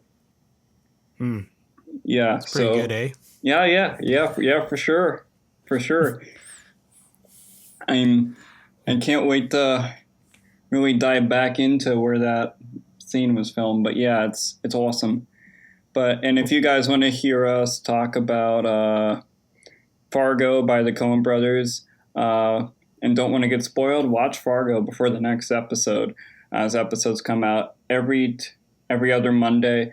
And if you haven't already, we have social media, Instagram, Twitter, Letterboxd. Links will be in the description. If you're listening on Spotify, feel free to hit with a follow. And if you're on YouTube, feel free to hit us with a subscribe, hit that like button, and hit the bell whenever we release new episodes. And Orson, do you have like any social media plugs at all, or? Yeah, I mean, anyone listening can go follow my Instagram, Codfish, CODDPHISH. And I would do because my last name's Cup, but I loved fish food, the Ben and Jerry's ice cream flavor growing up. And so I was like, oh, that's funny because that's how they spelled it. And then my Letterboxd, I think I have linked in my Instagram, so anyone can follow it there. All right, awesome. Well, in that case, I've been Daniel. And I've been Matthew. And I've been Orson. And we hope you guys have a good week. Stay safe out there if you're in New York after World Cup games. Or Dallas or LA, wherever you are. Wherever. Wherever.